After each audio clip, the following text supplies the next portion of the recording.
नमो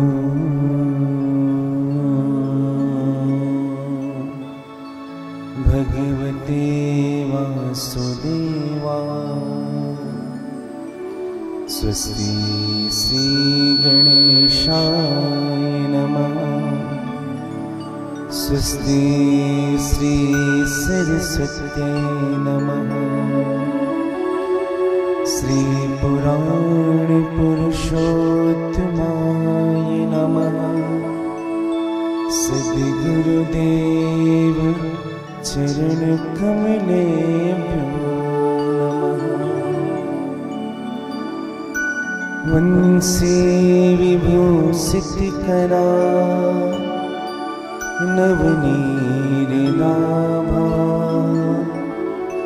पीताम्बराधरुणबिम्ब फलाधरोष्ठात्।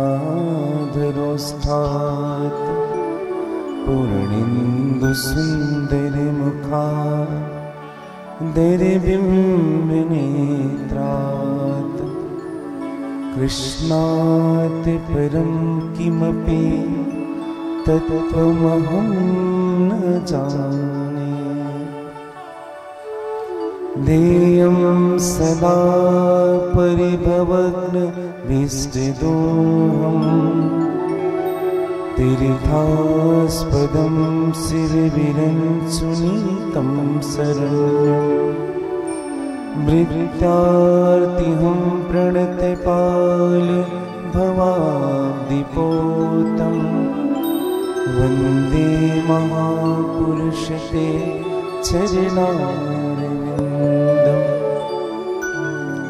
यत्र यत्र रघुनाथकीर्तनं तत्र तत्र कृतमस्तु काञ्चनम्। वाष्पवारि परिपूर्णलोचनं। श्रीमारुतिनमत राक्षसान्तकम्। श्री गुरुचरण सरोज रज निज मन मुकुर सुधार। बरनो रघुवर बिमल जस जो दायक फलचार। सिया राम में सब जग जाने। करहु प्रणाम जोड़ी जुग पार।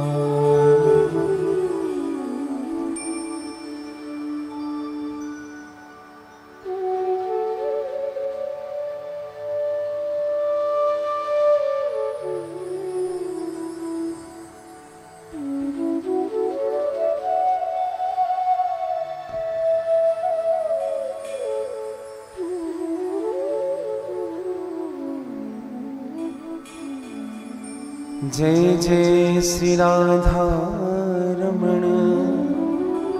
जय जय नवल किशोर। जय गोपी चित चोर प्रभु। जय जय माखन चोर। जय गोपी चित चोर प्रभु। जय जय माखन चोर। श्री वृंदावन बिहारी लाल की जय। श्रीमद् भागवत महापुराण की जय। सद्गुरुदेव भगवान की जय। श्री हनुमान जी महाराज की जय।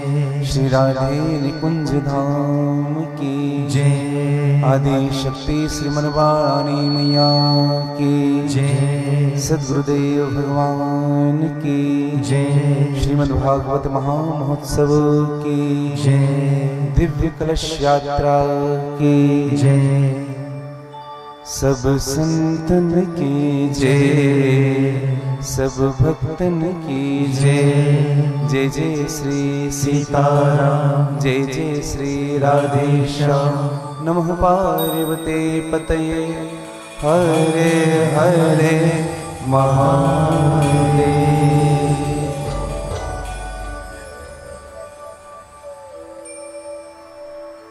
अकारण करुणा वरुणालय, भक्त कल्पवांछा तरु फल प्रदान करने वाले, दैहिक दैविक भौतिक तरता पारण करने वाले मेरे परम आराध्य श्री राधा वल्लभ सरकार श्री निकुंजेश्वर महादेव जी की असीम कृपा, चापा नगर की अधिष्ठात्री देवी माँ चंद्रघंटा शैलपुत्री कात्यायनी माँ दुर्गा कुसुमांडा ब्रह्मचारिणी महागौरी स्कंद माता कालरात्रि आदि शक्ति माँ मड़वा रानी की असीम अनुकंपा,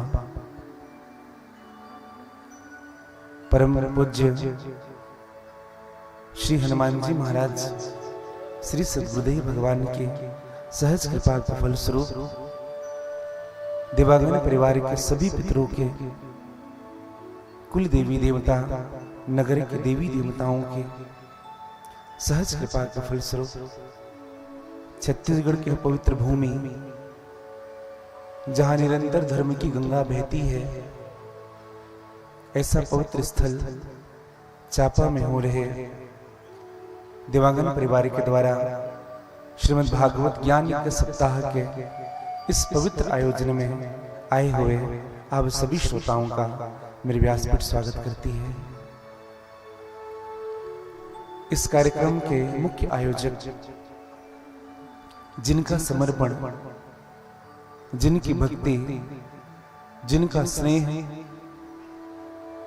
श्रीमद् भागवत कथा के रूप में आज नगर में परिलक्षित हो रहा, ऐसे हमारे परमात्मा श्री रामविलास देवांगन जी, आपकी सहचारिणी श्रीमती अमृता देवांगन, आपके सुपुत्र अखिलेश देवांगन जी, श्रीमती कादल देवांगन, साथ में मल्हार से पधारे हुए सभी हमारे आत्मा शिष्यगण, केशर जी आपके समस्त परिवार,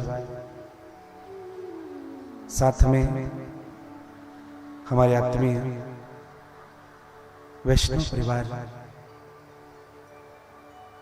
साथ में उपस्थित सभी हमारी माताएं, हमारी बहनें, हमारे भाईजन, विद्वान आचार्यगण, विद्वान संगीतज्ञगण और निकुंजपद चैनल के माध्यम से जितने भी श्रोता श्रीमद् भागवत कथा में अपने जीवन का यथार्थ लाभ लेने के लिए यहाँ उपस्थित है, आप सबों को मैं व्यासपीठ से साधुवाद ज्ञापित करता हूँ और आप सबके हृदय में जो मेरे गोविंद के चरणों के प्रति प्रेम है उनको मैं वंदन करता हूँ, प्रणाम करता हूँ। आइए आप और हम सब श्रीमद् भागवत कथा रूपी गंगा में प्रवेश करें। इनके पूर्व मन, वाणी और कर्म की शुद्धता के लिए भगवान के नामों का आश्रय ले। पश्चात जैसे मेरे गोविंद की इच्छा होगी, श्री हनुमान जी महाराज की इच्छा होगी, सदगुरुदेव जी की कृपा होगी, आज की कथा में हम प्रवेश करेंगे। ये पंखा बंद कर देंगे क्या?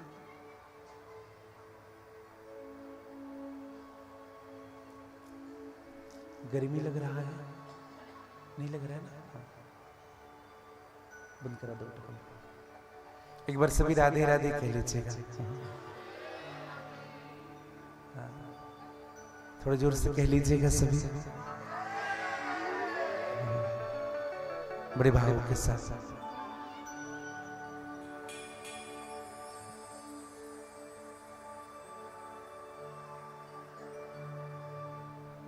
गोविंद मेरी यह प्रार्थना है, भूलो न मैं नाम कभी तुम्हारा, निष्काम होकर मैं दिन रात गाऊं, गोविंद दामोदर माधवेति, गोविंद मेरी यह प्रार्थना है, भूलू न मैं नाम कभी तुम्हारा, गोविंद मेरी यह प्रार्थना है, भूलू न मैं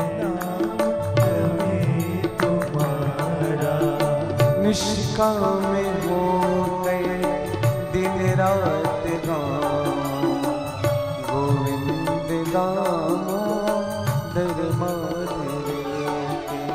निष्काम होकर दिन रात गाओ गोविंद दामोदर माधव के। गोविंद मेरी यह प्रार्थना है, गोविंद मेरी यह प्रार्थना है,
लीजिए बड़े भाव से।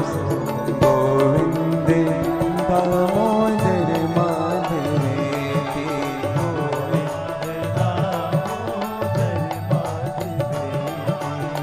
गोविंद दामोदर माधवेति,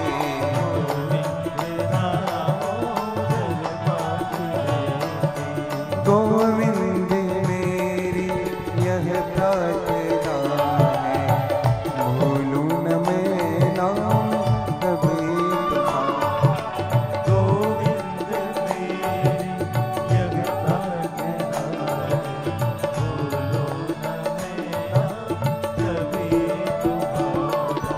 निष्काम होकर दिन रात गाऊं, गोविंद दामोदर माधवेति।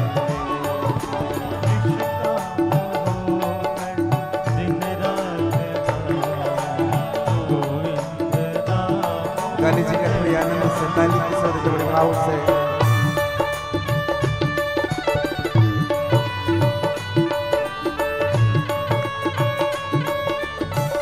हरि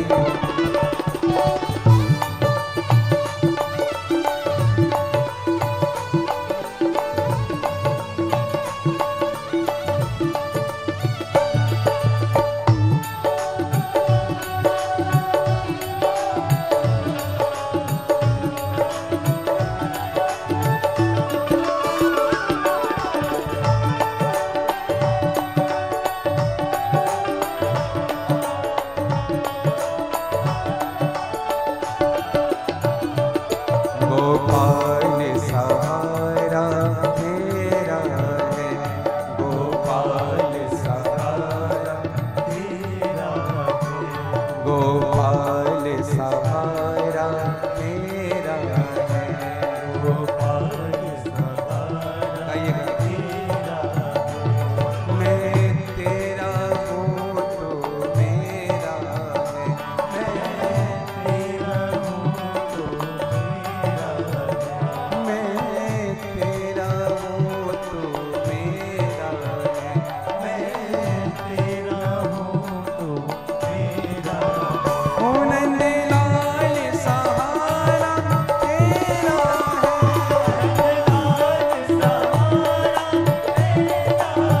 ओ नंद लाल सहारा तेरा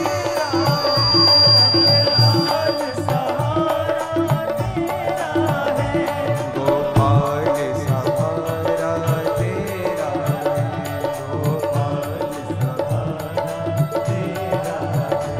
गोपाल सहारा तेरा है।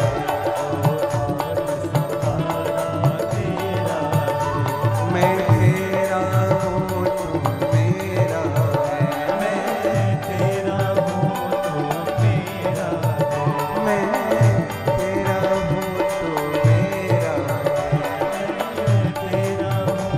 गाइए दोनों हाथ पसार कर।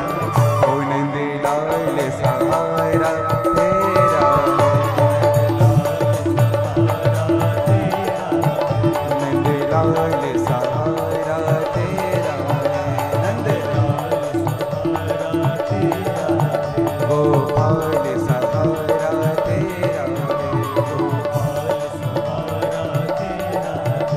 जय राधे राधे गोविंद गोविंद राम। गाइएगा। जय राधे राधे गोविंद गोविंद राधे,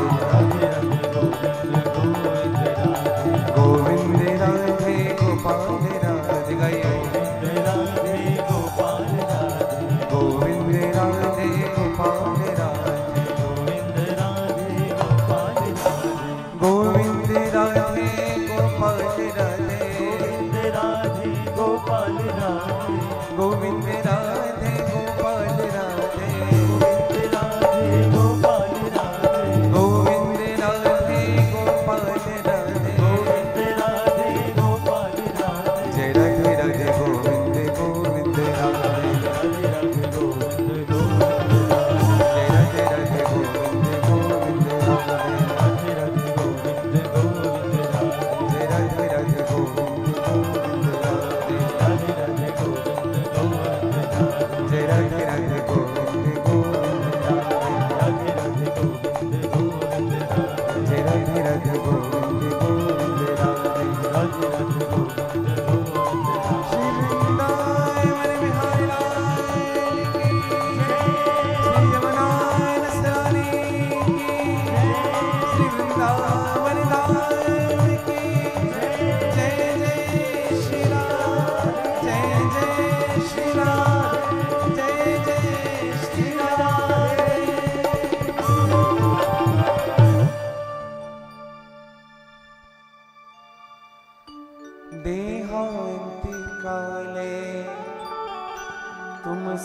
झूमने हो, मुरली बजाते मन को लुभाते।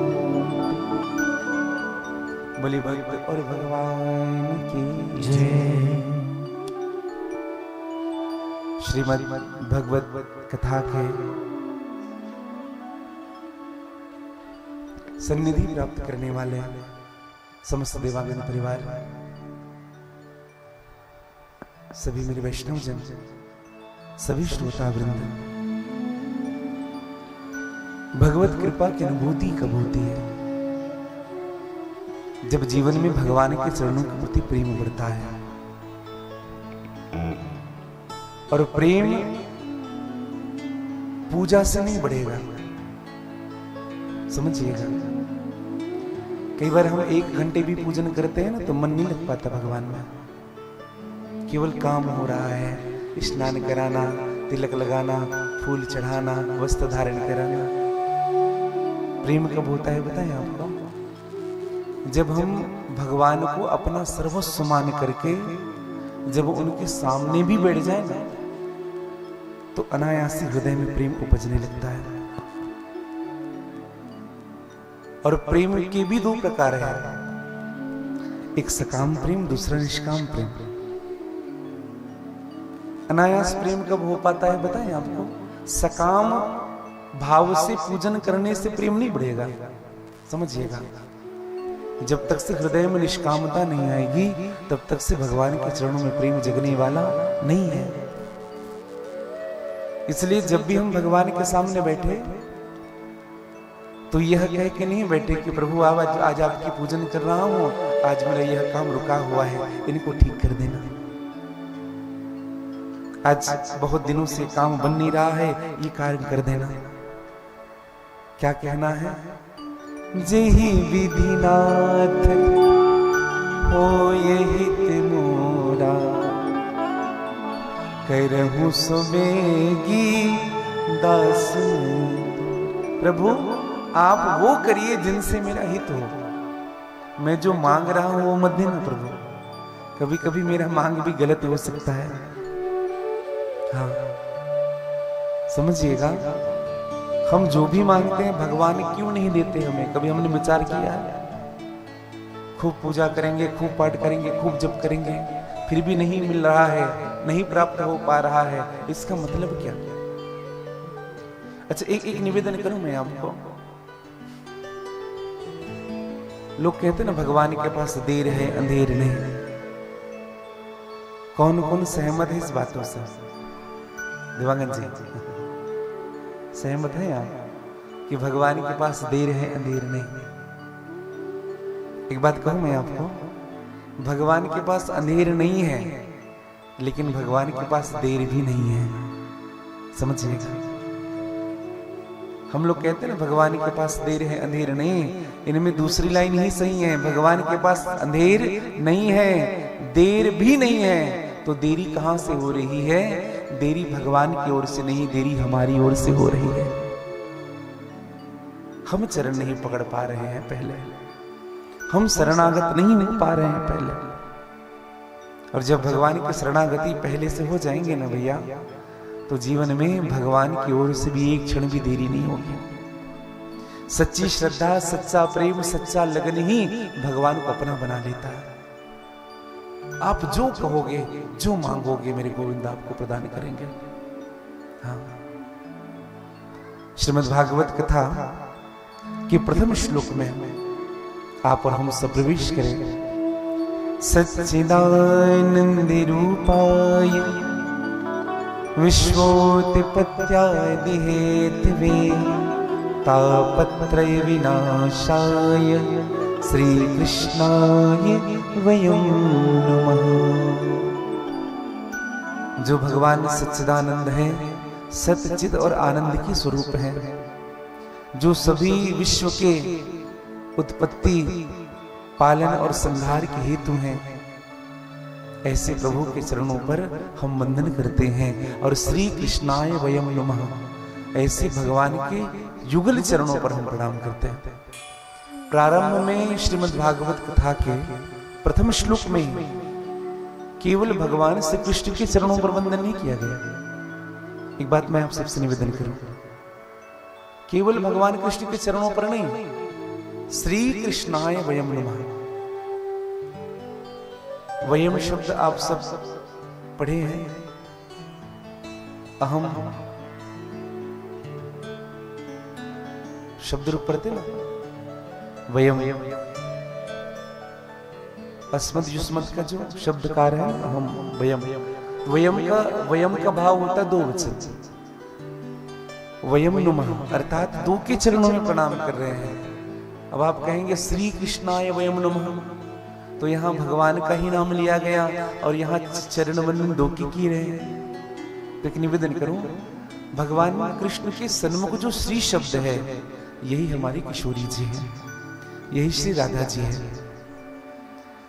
राधा जी के चरणों में और भगवान श्री कृष्ण के चरणों में वंदन कर रहे हैं, अपितु दोनों अलग अलग नहीं है। गिरा रथ जल बीच सम कहियत भिन्न भिन्न, बंदौ सीताराम पद जिमहि परम प्रिय के। दो नहीं, भगवान एक ही हैं, दोनों के चरणों में वंदन किया गया। एक विशेष निवेदन करूं, तापत्रय विनाशाय श्री कृष्णाय नमः। यहाँ सूत जी महाराज ने पापत्रय नहीं कहा। हाँ, हमारे जीवन में ना ताप तीन प्रकार के होते हैं, तीन प्रकार का दुख हमारे जीवन में, दैहिक, दैविक और भौतिक। दैहिक दुख क्या है? शरीर के कष्ट में मर रहे हैं महाराज, घुटने में दर्द चल रहा है, शरीर में दर्द चल रहा है, ये हमारी जी का दैहिक ताप है। सर्दी हो रही है, खांसी हो रही है, गले में दर्द हो रहा है, मौसम बदला कि शरीर भी बदलने लगा, ये दैहिक ताप है। दूसरा दैविक ताप क्या है? हमसे किसी प्रकार का अपराध होगा, किनके प्रति? भगवान के प्रति। और भगवान हमें दंड इसलिए नहीं दे रहे हैं कि भगवान हमसे अपनी दुश्मनी निकाल रहे हैं, बदला ले रहे हैं, नहीं, इसलिए दंड दे रहे हैं ताकि हम उन पापों को याद करें और फिर से वह पाप ना करें। समझिएगा, तो ये हमारे जीवन का दैविक ताप है। दैविक और भौतिक ताप क्या है? संसार के साधन अधिक प्यारे लगने लग रहे हैं, भगवान से हमारी दूरी बढ़ रही है, तो कभी कभी ना यही भौतिक ताप भी हमको दुख देने लगता है। घर में पहले एसी नहीं था, आज एसी लगा लिया और अचानक लाइट गोल हो गई, लाइट गोल ट्रांसफार्मर गड़बड़ हुआ, 2 दिन तक लाइट नहीं आया, 2 दिन तक ढंग से सोए नहीं क्योंकि एसी की आदत हो गई है। ये भौतिक ताप है जीवन में, समझिएगा। ये तीन ही ताप है, साधनों के कारण हमको जीवन में दुख मिल रहा है, ये भौतिक ताप है।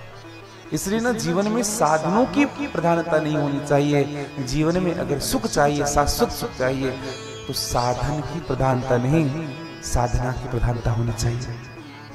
और साधना का आशय क्या? जो प्राप्त है वही पर्याप्त है, यही हमारे जीवन की साधना है।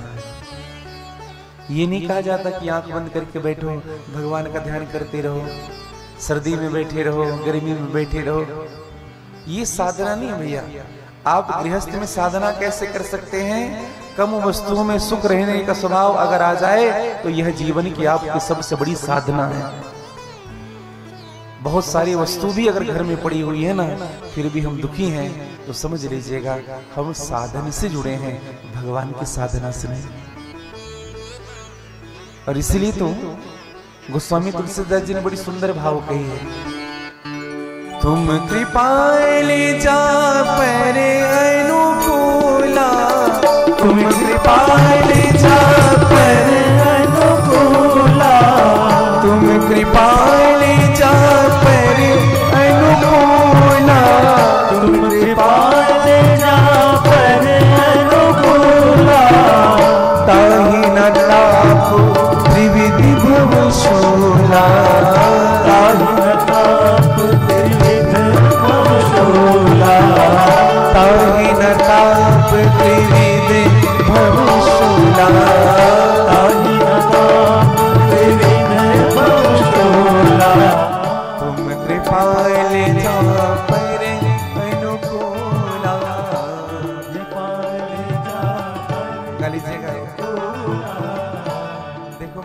चौपाई का गायन करूं या भजन गाऊं ना, जो आपको समझ में आए उनको जरूर गाइएगा।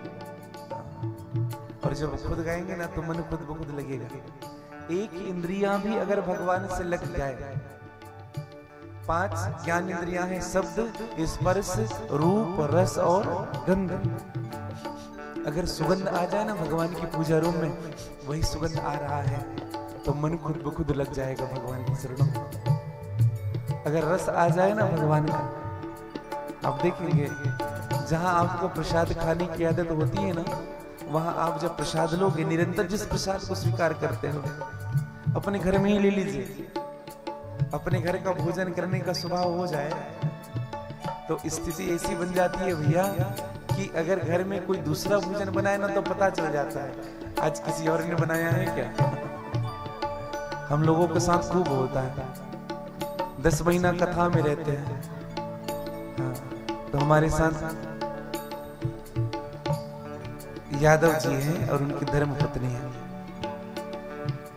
हमारे अन्नदाता ही हैं वो जब प्रसादी बनाए तो हमारे टीम के लोग भी कभी जाके कहते हैं घर में जब पहुंचे वैसा स्वाद नहीं आ रहा, 10 महीने ये खा के बैठे हो तो घर में कहां स्वाद आएगा। तो हमारी रसना जहां से जुड़ी हुई ना स्वाद से, समझिए निरंतरता जीवन में जहां होती है, रसना जुड़ी हुई है, समझ लो आपका एक भी इंद्रिय अगर भगवान की भक्ति से जुड़ा है वो काफी है आपके जीवन के लिए। हाँ, तुम कृपा ले जा मेरे अनुकूला, तुम कृपा ले जा पर अनुकूला, ताहि न ताप त्रिविधि भव शूला, ताहि न ताप त्रिविधि भव शूला, ताहि न ताप त्रिविधि भव शूला, ताहि न ताप त्रिविधि भव शूला, ओ त्रिविधि भव शूला, त्रिविधि भव शूला, त्रिविधि भव शूला, त्रिविधि भव शूला, त्रिविधि भव शूला, त्रिविधि भव शूला। तुम कृपाल जा परे अनुकूला। संसार में सब आपके प्रतिकूल हो जाए, पूरी दुनिया आपके खिलाफ हो जाए, लेकिन मेरा गोविंद आपके अनुकूल हो ना भैया, तो पूरी दुनिया मिलकर भी आपका कुछ नहीं बिगाड़ सकते। हाँ, अगर पूरा दुनिया आपके साथ लगा हुआ है लेकिन भगवान आपके साथ नहीं ना, तो दुनिया आपके लिए कुछ नहीं कर सकती, समझिएगा।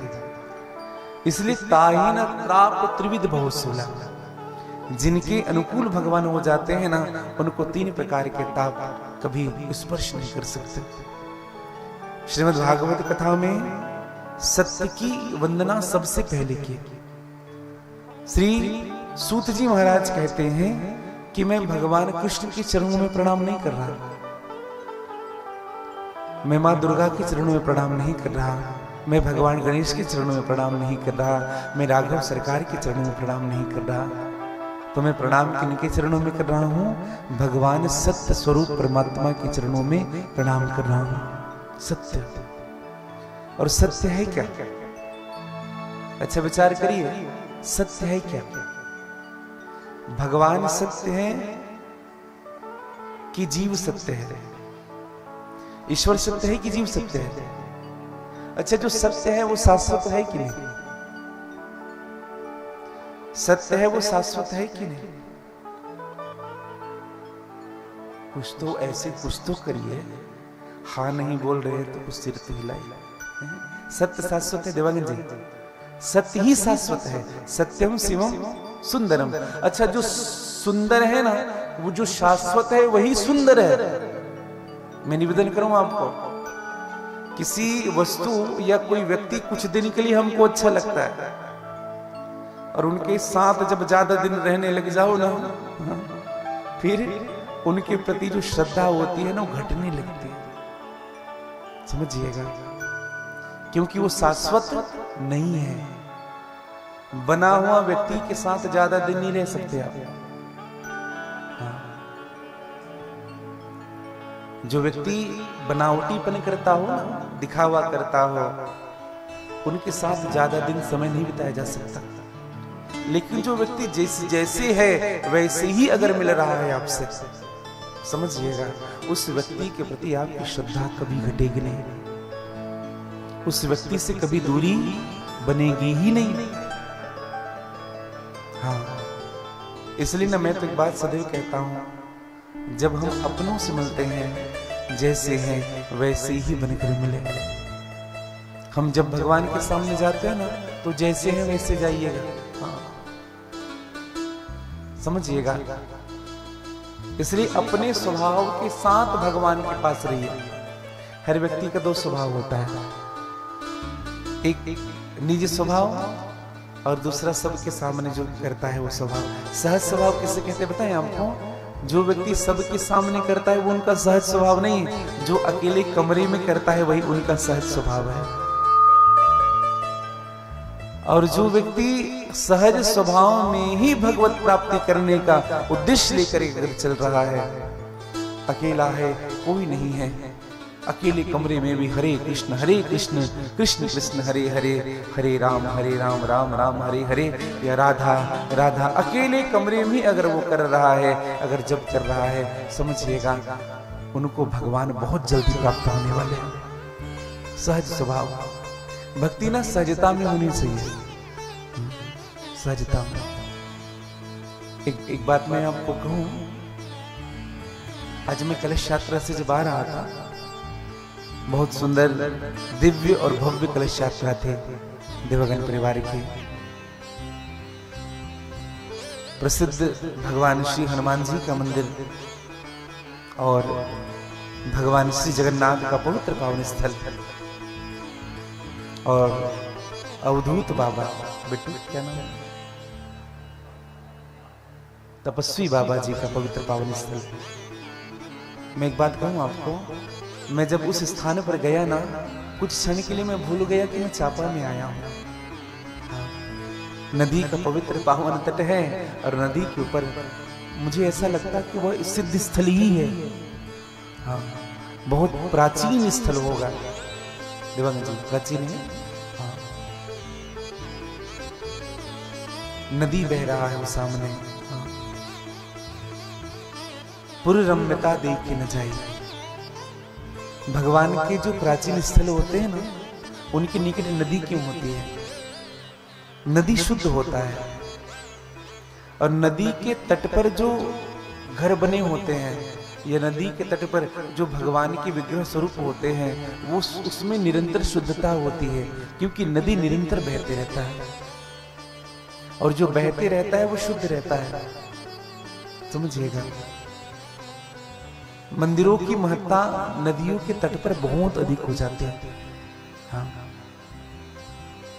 मैं निवेदन आप सबसे करूं कि उस दिव्य कलश यात्रा में जब हम आए थे तो सब कलश लेकर के चल रहे हैं। सामने हमारे ठाकुर जी चल रहे थे, उनके पीछे हमारी सभी माताएं गंगा यमुना सरस्वती को शीश पर धारण करके चल रही थी, उसके पीछे यह दास चल रहा था। तो हमने एक अनुभव किया। मैं सहज स्वभाव की आपको बात करूं, कुछ लोग थे जो दुकान के अंदर थे, मार्केट के बीच से आया, तो कुछ लोग दुकान के अंदर से बाहर निकले और भगवान को प्रणाम किया। और जब व्रत में थे तो हमें भी देख करके ऐसा। लेकिन कुछ लोग ऐसे थे जिनको हमने किया, लेकिन उन्होंने भी ऐसा नहीं किया। कुछ हमारे युवा भाई तो ऐसे खड़े हो गए थे।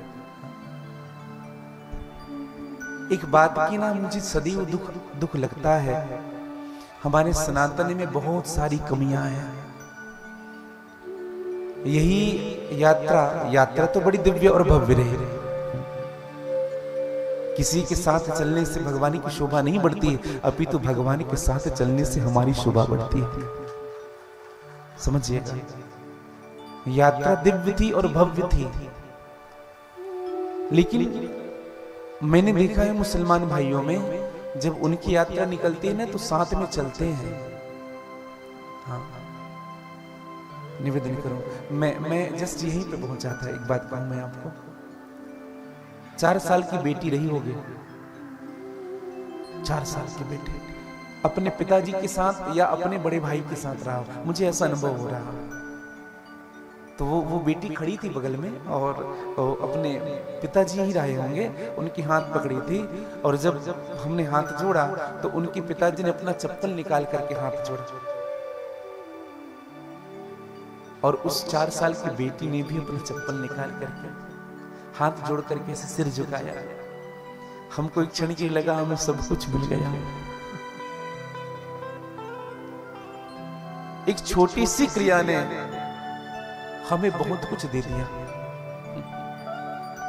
मैं एक बात कहूं आपको, आपका व्यवहार जैसा होगा, आपकी दिनचर्या जैसी होगी, आपका निज जीवन जैसा होगा, वैसा ही बच्चे सीखेंगे। अभी इससे पहले कथा थी भवनपुर में, एक पटेल परिवार आया और उन्होंने हमसे कहा कि गुरुजी हमारे 2 बच्चे थे ना, वो बच्चे अलग अलग हो गए। क्या कहा? हमारे 2 बच्चे हैं, अभी अभी रोने लगे, अलग हो गए दोनों बच्चे, अभी अभी दोनों की शादी हुई। हमने कहा आप लोग कितने भाई हो? क्या हम लोग भी 2 ही भाई हैं गुरुजी। तो हमने कहा कब से अलग हुए हो? कहा हम तो शुरू से ही अलग हुए, ये बच्चे छोटे छोटे थे अलग हो गए। कब? जब बच्चे छोटे थे तो हम लोग भी अलग अलग हो गए थे। हमने कहा ये कार्य तुमसे ही प्रारंभ हुआ था। जैसा आप घर परिवार में करोगे, जैसा व्यवहार करोगे, जैसी दृष्टि होगी, बच्चे वही देख करके सीखेंगे, समझिएगा। हाँ, निवेदन करो मेरे भाई बहन, प्रयास करिए अपने कुल, अपने परिवार में, जीवन में सुख हो, दुख हो, लाभ हो, हानि हो, यश हो, अपयश हो, जीवन हो, मरण हो, जीवन में कोई चीज शाश्वत नहीं है, समझिएगा। न आप शाश्वत यहां रहने के लिए आए हो, न आपकी पदवी शाश्वत रहेगी। सदैव को आदमी बड़ा बन करके नहीं रहता है, कभी बड़ा होता है वो छोटा भी होता है, और कभी छोटे होते हैं वो एक दिन बड़े भी होते हैं, समझिएगा। सहज स्वभाव में रहिए, और सहज स्वभाव ऐसा हो कि जो भगवान को प्रिय लगे।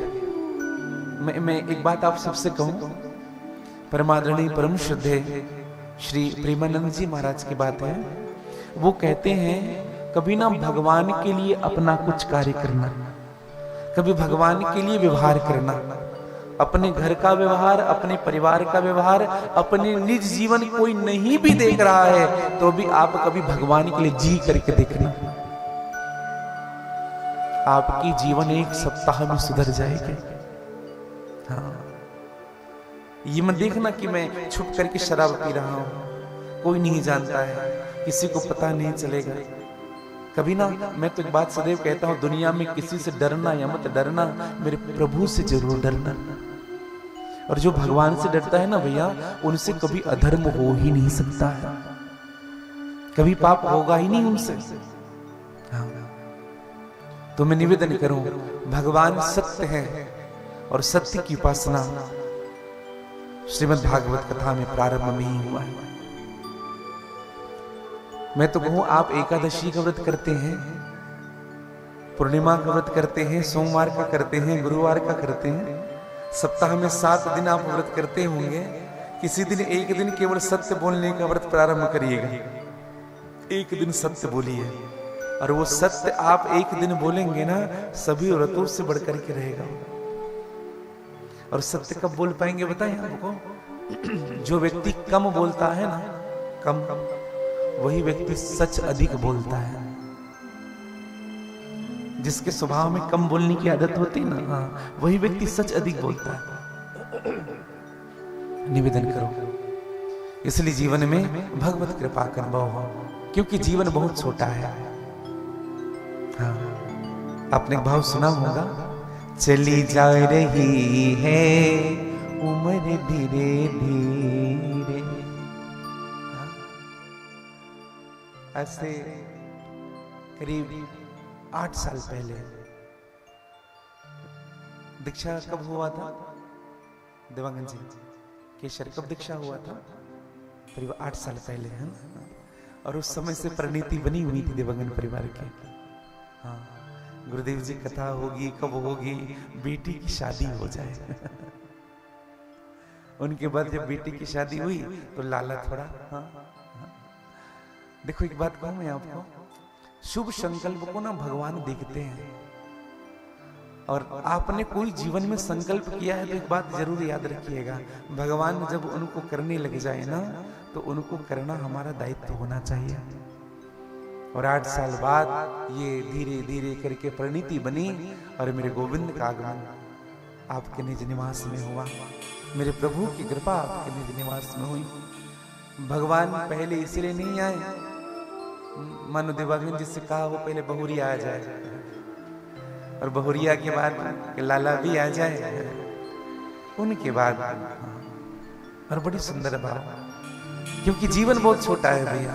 चली जा रही है उम्र धीरे धीरे, चली जा रही है उम्र धीरे धीरे, चली जा रही है उम्र धीरे धीरे, चली जा रही है उम्र धीरे धीरे, ओ चली जा रही है उम्र धीरे धीरे, चली जा रही है उम्र धीरे धीरे, चली जा रही है उम्र धीरे धीरे, चली जा रही है उम्र धीरे धीरे, ओ पल पल आठो पहले धीरे धीरे, पल पल आठो धीरे धीरे, ओ चली जा रही है उम्र धीरे धीरे, चली जा रही है उम्र, ओ चली जा रही है उम्र धीरे धीरे, चली जा रही है उम्र धीरे धीरे, चली जा रही है उम्र धीरे धीरे, चली जा रही है उम्र धीरे धीरे, ओ पल पल आठो पहर धीरे धीरे, पल पल हाथों में धीरे धीरे, ओ पल पल आठो पहर धीरे धीरे, पल पल हाथों में धीरे धीरे, बचपन भी जाए जवानी भी जाए, बचपन भी जाए जवानी भी जाए, बचपन भी जाए जवानी भी जाए, बचपन भी जाए जवानी भी गाइएगा। जाए, बुढ़ापे का होगा असर धीरे धीरे, बुढ़ापे का होगा, असर धीरे धीरे, ओ बुढ़ापे का होगा असर धीरे धीरे, बुढ़ापे का होगा असर धीरे धीरे, चली जा रही है उम्र धीरे धीरे, चली जा रही है उम्र गाना लीजिए बड़े भाव से।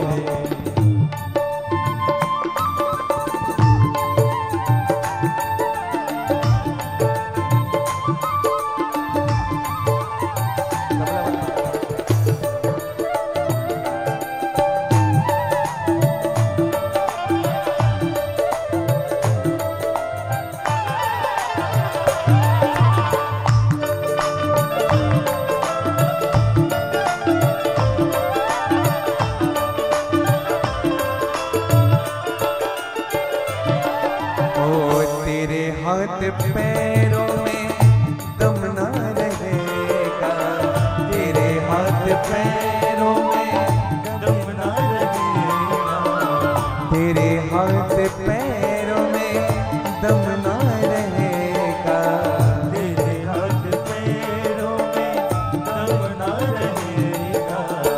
झुकेगी तुम्हारी कमर धीरे धीरे, झुकेगी तुम्हारी कमर धीरे धीरे, झुकेगी तुम्हारी कमर धीरे धीरे, झुकेगी तुम्हारी कमर धीरे धीरे। ओ चली जा रही है उम्र धीरे धीरे। चली जा रही है उम्र धीरे। गाली जगह थोड़ी आनंद से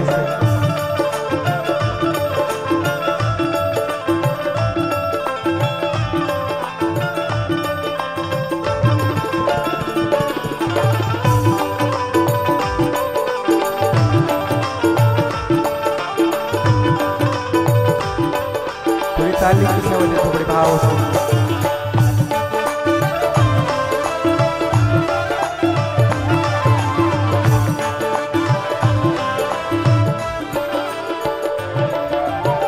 शिथिल अंग होंगे एक दिन तुम्हारे, शिथिल अंग होंगे।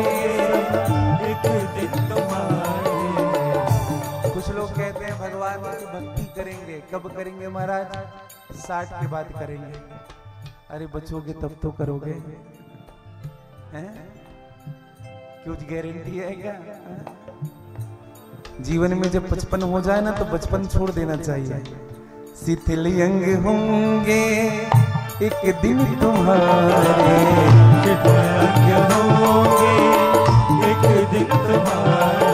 ओ शिथिल अंग होंगे एक दिन तुम्हारे, शिथिल अंग होंगे एक दिन तुम्हारे। फिर मंद होगी नजर धीरे धीरे, फिर मंद होगी नजर धीरे धीरे, फिर मंद होगी नजर धीरे धीरे। मंद होगी नजर धीरे धीरे। ओ चली जा रही है उम्र धीरे धीरे, चली जा रही है। धीरे धीरे। एक बात का ध्यान रखिएगा, जीवन में सदैव शांति मिलेगी। कब मिलेगा बताएं शांति आपको? और प्रसन्नता कब मिलेगी? दूसरों की कमियां देखना बंद कर दीजिए। सत्य कहूं आपको, आपको खुश रहने से कोई रोक नहीं सकता। हाँ, दूसरों की कमी मत देखिए और ना ही कभी दूसरों की बुराई करिए। बुराई से अपने तो मन को बचा ले, बुराई से अपने तो मन को बता, बुराई से अपने तो मन को बचा ले। बुराई से अपने तो मन को बचा ले। सुधर जाए तेरा जीवन धीरे धीरे, सुधर जाए तेरा जीवन धीरे धीरे। सुधर जाए तेरा जीवन धीरे धीरे। जाए तेरा जीवन धीरे धीरे। ओ चली जा रही है उम्र धीरे धीरे, चली जा रही है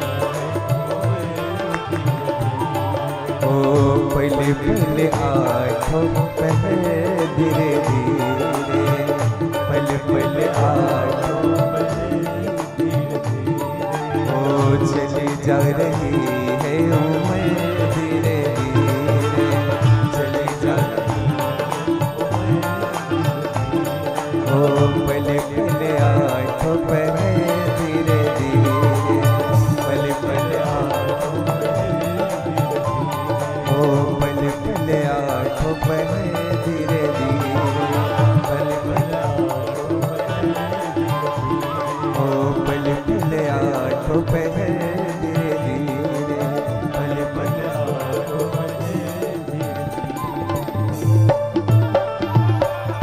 चली जा रही है उम्र धीरे धीरे। इसलिए निष्काम भक्ति भगवान के चरणों में करिए और जैसे हो वैसे ही भक्ति करना भैया।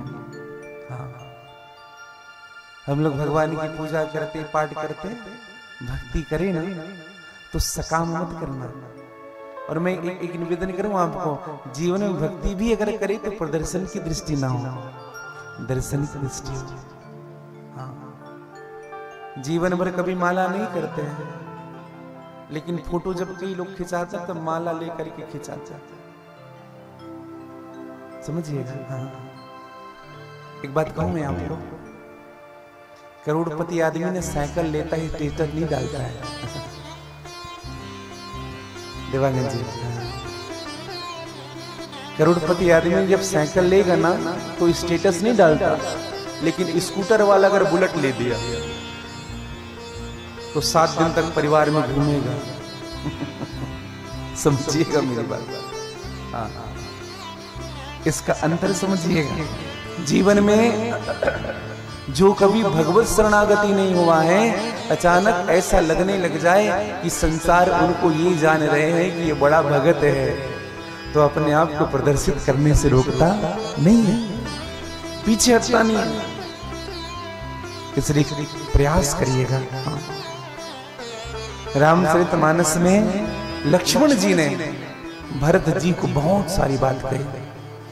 जब भगवान राम जी वनवास काल में थे तो भरत जी महाराज ने जब भगवान राम से मिलने की उत्कंठा जगी कि भगवान राम जी अवध के राजा बनेंगे, मैं जंगल में ही राज तिलक करूंगा। लक्ष्मण जी ने जो सुना कि भरत आ रहे हैं, लक्ष्मण जी ने कहा मुझे भरत को समाप्त करने से कोई बचा नहीं सकता। राम जी ने कहा कि लक्ष्मण, भरत को अगर त्रिलोकी का भी राज्य मिल जाए ना तो भी उनको राज मद नहीं हो सकता। हाँ। समझिएगा मेरे भाई बहन। और ये प्रमाण मिलता है, भगवान गुरुदेव विश्वामित्र जी ने भरत से कहा कि भरत एक काम हो जाए तो राम जी वन छोड़ करके अयोध्या चले जाए। भरत जी ने कहा क्या काम करना पड़ेगा गुरुदेव? विश्वामित्र जी ने, वशिष्ठ जी ने कहा कि भरत, अगर राम के बदले अगर आप 14 साल के लिए वनवास में रह जाओगे आप, तो राम जी अयोध्या चले जाएंगे। ये बात सुनकर के ना भरत जी नाचने लगे। कहा गुरुदेव मेरे 14 साल रहने से मेरे प्रभु अवध चले जाएंगे। भरत जी ने कहा गुरुदेव तो मैं 14 साल के लिए नहीं रहूंगा वन में, तो मैं जीवन भर वन में रहूंगा गुरुदेव। क्या पता है 14 साल के बाद जाने के बाद मेरी माँ कई का मन और बदल जाए और मुझे फिर से राज्य देने लग जाए। इसलिए गुरुदेव मैं इसी वन में रहूंगा, मर जाऊंगा वन में रहते हुए, लेकिन अयोध्या नहीं जाऊंगा। मेरा राम भाई अवध में रहेगा। इस बात को लक्ष्मण ने सुना और लक्ष्मण ने भरत जी के चरण पकड़ लिए। कहा कि भैया मैंने क्या सोचा आपके विषय में। समझिएगा भैया, भगवान को प्राप्त करने के लिए त्याग सबसे महत्वपूर्ण विषय है। सब चीज छोड़ देना, सुख का त्याग। देखो मैं निवेदन करूं आप सबसे, अगर किसी अपने को सुख देना है ना तो सबसे पहले खुद के सुख का त्याग करना पड़ेगा, तब आप अपने को सुख दे सकते हैं। अगर आप ये सोच रहे हो कि मैं भी सुखी रहूं वो भी रहे, संभव नहीं है। अपने सुख का त्याग जब तक नहीं करोगे तब तक किसी अपने को आप सुख नहीं दे सकते। निवेदन करो मेरे भाई बहन। आज सूत जी महाराज ने सोनक आदि ऋषियों से कहा कि ऋषियों, पवित्र पावन नैमिषारण्य तीर्थ में आज आप और हम सब विराजित हैं। कुछ पूछना है आप सबको तो पूछो। सोनक आदि ऋषियों ने सूत जी महाराज से प्रश्न किया कि महाराज आप ज्ञान भक्ति वैराग्य के जानने वाले हैं। श्रीमद् भागवत कथा के प्रथम अध्याय में 4वां श्लोक और 5वें श्लोक में प्रश्न किया गया। पहला श्लोक प्रश्न किया गया, पूछा गया कि महाराज एक बात बताइए, अज्ञान धवंत विध्वंस कोटि सूर्य समप्रभा सूतख्याहि कथा सारम मम कर्ण रसायनम। आप अज्ञान रूपी अंधकार को दूर करने के लिए करोड़ सूर्य के समान प्रकाशवान है। हमारे भी हृदय का अंधकार दूर हो, कुछ उपाय बताइए महाराज। पहला प्रश्न, दूसरा प्रश्न किया गया, ज्ञान भक्ति विरागात्तो विवेको वर्धते महा। और क्या कहा, ज्ञान भक्ति और वैराग्य से प्राप्त होने वाले विवेक की वृद्धि कैसे। और माया मोह निराश्चास वैष्णवे क्रियते कथम। माया और मोह से दूर होने के लिए वैष्णव जन क्या करते हैं, दर्शन करिएगा। एक बात कहूं मैं आपको, विवेक हमारे निज जीवन की सबसे बड़ी वस्तु है। ज्ञान हो जाए, ज्ञान हो जाए, बहुत बढ़िया बढ़िया बोलना आता है हमें, माइक पकड़ करके बहुत बढ़िया बढ़िया बोलते हैं, 4 लोग को इकट्ठा करके बहुत बढ़िया बढ़िया बोल दिए, लेकिन 4 के सामने ही बढ़िया बढ़िया बोलते हैं। अकेले रहते हैं ना तो आपकी बात को कोई सुनना पसंद नहीं करता है। इसका मतलब क्या है, ज्ञान है, विवेक नहीं है, समझिएगा। वैराग्य है जीवन में, चाय नहीं पीते महाराज, गुटखा नहीं खाते महाराज, शराब नहीं पीते महाराज, सुपारी तक नहीं खाते महाराज, लेकिन नहीं खाते तो 10 जगह बताते फिर रहे हो नहीं खाते। हम त्यागी पुरुष हैं, हम महात्मा हैं। ये विवेक नहीं है। वैराग्य तो है लेकिन विवेक नहीं है। और भक्ति भी होती है जीवन में। कभी कभी हम भक्ति करते हैं, और जब भक्ति करते हैं सुबह 4 बजे उठ जाते हैं ना, तो घंटी ऐसा बजाएंगे कि किसी को सोने नहीं देते। हाँ, ऐसा घंटी बजता है कि घर के सभी का चैन हराम हो गया। पता लग गया, ये भगत उठ गया। हाँ, मैं एक निवेदन करूं, ये विवेक नहीं है भैया। विवेक किसे कहते हैं बताएं आपको? आपके क्रिया से अगर कोई दुखी नहीं हो रहा है, आपके स्वभाव से अगर कोई दुखी नहीं हो रहा है, ये आपके निज जीवन का सबसे बड़ा विवेक है। और विवेक आता कहां से है? बिनु सत्य संग विवेक न होई, बिनु सत्य संग विवेक न होई, राम कृपा बिनु सुलभ न सोई। बिनु सत्य संग विवेक न होई, राम कृपा बिनु सुलभ न सोई। बिनु सत्य संग विवेक न होई, बिनु सत्य संग विवेक न होई। बिनु सत्य संग विवेक न होई। बिनु सत्य संग विवेक न होई। राम कृपा बिनु सुलभ न सोई। बिनु सत्य संग विवेक न होई। बिनु सत्य संग विवेक न होई। राम कृपा बिनु सुलभ न सोई। राम कृपा बिनु सुलभ न सोई। श्री राम कृपा बिनु सुलभ न सोई। श्री राम कृपा बिनु सुलभ न सोई। बिनु सत्संग विवेक न हो।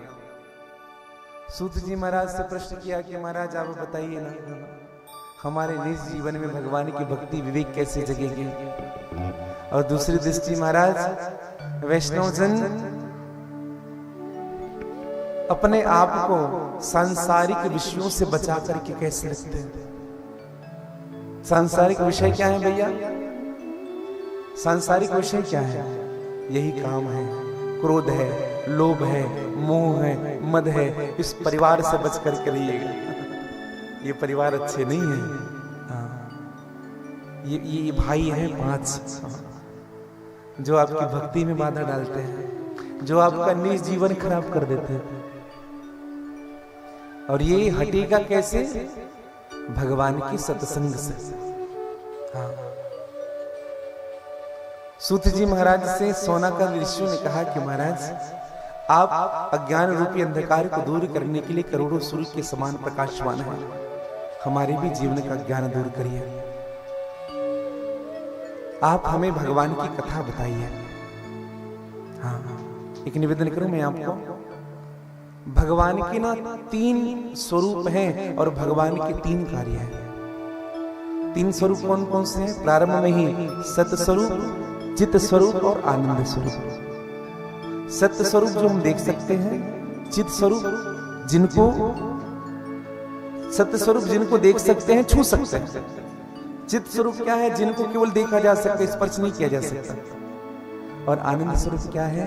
जिनको स्पर्श भी नहीं किया जा सकता, जिनको देखा नहीं जा सकता, जिनको महसूस किया जा सकता है। आनंद स्वरूप। आपसे पूछा जाए कितना आनंद आया, क्या कहेंगे? कोई क्वांटिटी बता पाएंगे? 1 किलो, 2 किलो कि 50 किलो आनंद आया? आनंद आया। और भगवान का काम भी 3 है। कौन कौन से? परित्राणाय साधुनाय विनाशाय च दुष्कृताय धर्म संस्थापनार्थाय संभवामि युगे युगे। सबसे पहले भगवान का कार्य है परित्राणाय साधुनाय, साधुओं का परित्राण करने के लिए भगवान का जन्म हुआ। परित्राण का मतलब रक्षा। विनाशाय च दुष्कृताय, दुष्टों का विनाश करने के लिए भगवान जन्म लिए। और तीसरा धर्म संस्थापना, भगवान धर्म की स्थापना करने के जन्म लेते हैं। अच्छा दर्शन करिएगा, हम लोग जयकारा लगाते हैं धर्म की, बोलिए धर्म की, थोड़ा जोर से बोलिए, धर्म की, अधर्म का, प्राणियों में, विश्व का। ये 4 बात है। धर्म की जय हो, अधर्म का नाश हो, प्राणियों में, विश्व का। सबसे मोस्ट इंपॉर्टेंट लाइन कौन सा है? सबसे महत्वपूर्ण लाइन कौन सा है जी? दिवांगन जी, अधर्म का नाश हो। बताइए। प्राणियों में सद्भावना हो, विश्व का कल्याण हो, जय जय जय। और कोई धर्म की जय हो भी कह रहे हो। मैं एक बात कहूं आप सबसे, सबसे महत्वपूर्ण बात दिवांगन जी ने कही, अधर्म का नाश हो। अब आप कहेंगे महाराज अधर्म का नाश हो। एक बात कहूं, जब अधर्म का नाश होगा ना तो धर्म की जय हो ही जाएगी। जब अधर्म का नाश होगा तो प्राणियों में सद्भावना आ ही जाएगा। जब अधर्म का नाश होगा तो विश्व का कल्याण हो ही जाएगा। इसलिए अधर्म का नाश होना जरूरी है। आपको अच्छे बनने की जरूरत नहीं है, अच्छा बोलने की जरूरत नहीं है। आप बुरा बोलना बंद कर दीजिए, समझिएगा। आप सच बोलने की आपको जरूरत नहीं है, आप झूठ बोलना बंद कर दीजिए, समझिएगा। भगवान का भजन देखो, दूसरों के दिल को आप दुखा रहे हो, दूसरों का दिल दुखाना बंद कर दीजिए, आप सत्कर्म करना प्रारंभ कर देंगे। आपकी वाणी से अगर दूसरों के लिए कटुता नहीं निकल रही है तो आप सत्संग ही कर रहे हो, आप भजन नहीं कर रहे हो, ये अलग बात है। लेकिन आप कुसंग में भी नहीं हो, ये महत्वपूर्ण विषय है। हाँ। और आप भजन भी कर रहे हो, कुसंग में भी हो, सबसे अधिक दंड तो आपको ही मिलेगा। फिर निवेदन करूंगी। तो आज हाथ जोड़ करके प्रश्न किया, सूत जी महाराज कहने लगे कि ऋषियों, यही प्रश्न श्री नारद जी महाराज ने सनक सनत कुमार से किया। एक समय की बात है, नारद जी विशालपुरी पर चल रहे हैं। श्रीमन नारायण नारायण नारायण, श्रीमन नारायण नारायण नारायण, ओ लक्ष्मी नारायण नारायण नारायण, लक्ष्मी नारायण नारायण नारायण, ओ लक्ष्मी नारायण नारायण नारायण, लक्ष्मी नारायण नारायण नारायण, ओ लक्ष्मी नारायण नारायण नारायण, लक्ष्मी नारायण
नारायण तक तक तक तक श्रीमन्नारायण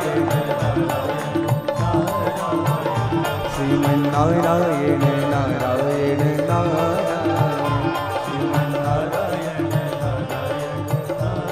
नारायण नारायण नारायण बोले नारद जी महाराज की जय।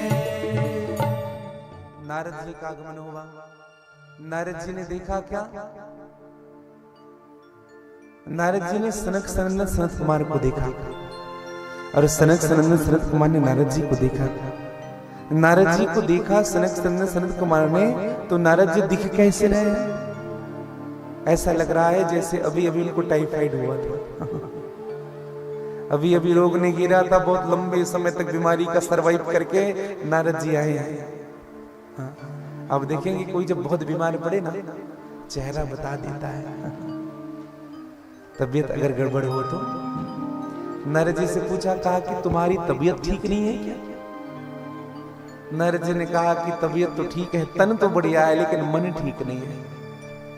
नारद जी ने पूरी बात बताई। हम क्या बताएं महाराज? हम शांति की तलाश में गए थे। कहां गए थे शांति की तलाश में? मृत्यु लोक। और हम मृत्यु लोक में जाकर के अपने जीवन में शांति प्राप्त करना चाहते हैं। सनक सनंदन सनत कुमार ने कहा, कहां गए थे शांति प्राप्त करने के लिए? नारद जी ने कहा, हम दिल्ली मुंबई नहीं गए थे। हाँ, तो कहां गए थे? पुष्करम च प्रयागम च काशी गोदावरी तथा। पुष्कर गया, प्रयाग गया, काशी गया, गोदावरी गया। सत्य कहूं महाराज, मुझे शांति नहीं मिली। देखो एक बात कहूं मैं आपको, मन का शांत होना जीवन का सबसे बड़ा सुख है। आपका मन अगर शांत नहीं है ना, तो आपसे बड़ा दुखी कोई नहीं है।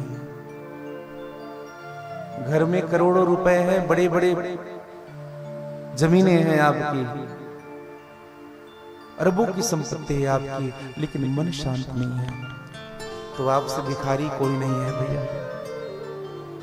और आपका अगर मन शांत है तो समझिए आपसे अमीर कोई नहीं। और मन शांत कब होता है बताएं आपको? और एक निवेदन करूंगा, जीवन में अगर कोई बड़ा काम करना हो ना, तो अपने मन को उतना स्थिर रखना पड़ेगा। जिसका टारगेट बड़ा होता है ना, उस व्यक्ति को शांत रहना पड़ता है। आपके अंदर में अगर 50, 100, 200 कर्मचारी हैं, आपको अगर कुछ जीवन में बड़ा करना है तो सबकी बातें सुननी पड़ेगी।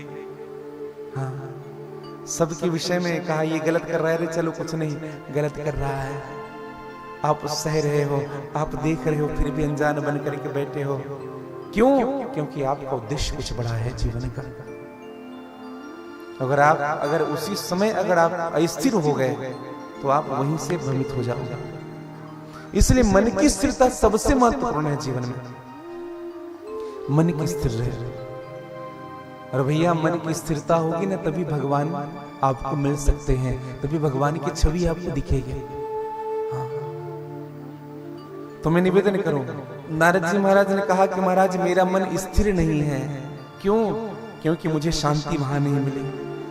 फिर मैं विचार किया, महाराज मुझे गृहस्थों के पास शांति मिलेगी। तो गृहस्थों के पास जब मैं गया ना महाराज, तो वहां भी मुझे शांति नहीं मिली। क्यों?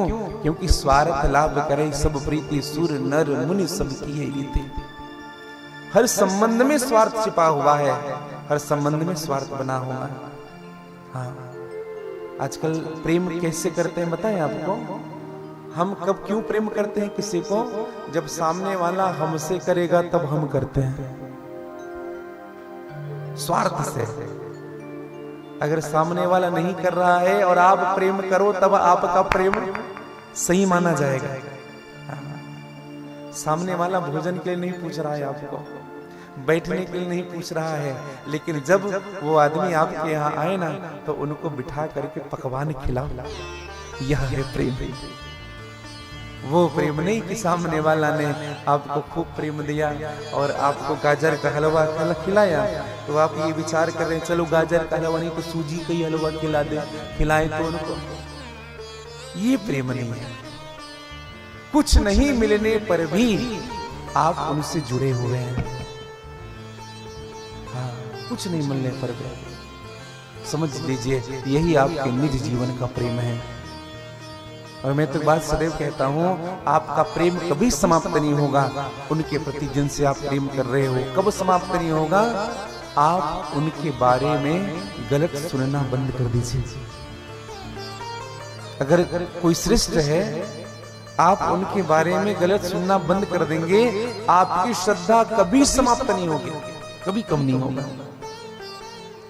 समझिएगा, यह होता है प्रेम। नारद जी महाराज ने कहा, महाराज मुझे कहीं भी शांति नहीं मिली है, अब मैं क्या करूं? फिर मैं संत महात्माओं के पास गया महाराज, वहां भी मुझे शांति नहीं मिली। क्यों? पाखंड नितरह संत, संत भी पाखंड में डूबे हुए। हाँ, पाखंड मतलब क्या है? पापस्य खंड पाखंड। हाँ, पाखंड का मतलब क्या बता? ये बच्चे किसके हैं? ब्रह्मचारी जी महाराज के। ये इतना हल्ला कहां मच रहा है? मौनी बाबा के आश्रम में। ये प्रॉपर्टी किसकी है? त्यागी जी महाराज की। अब ये पाखंड नहीं तो और क्या है? एक बात कहें हमको, पहले ना संत जितने त्यागी होते थे ना उतने महान होते थे। आजकल हमारी दृष्टि बदल गई है, संत जितने वैभवशाली हो उतने महान। जितने सिक्योरिटी उनके अगल बगल 25 सिक्योरिटी है, आप पहुंचे हुए संत है। और जो सहज और सरल वैष्णव जन होते हैं ना, संत होते हैं।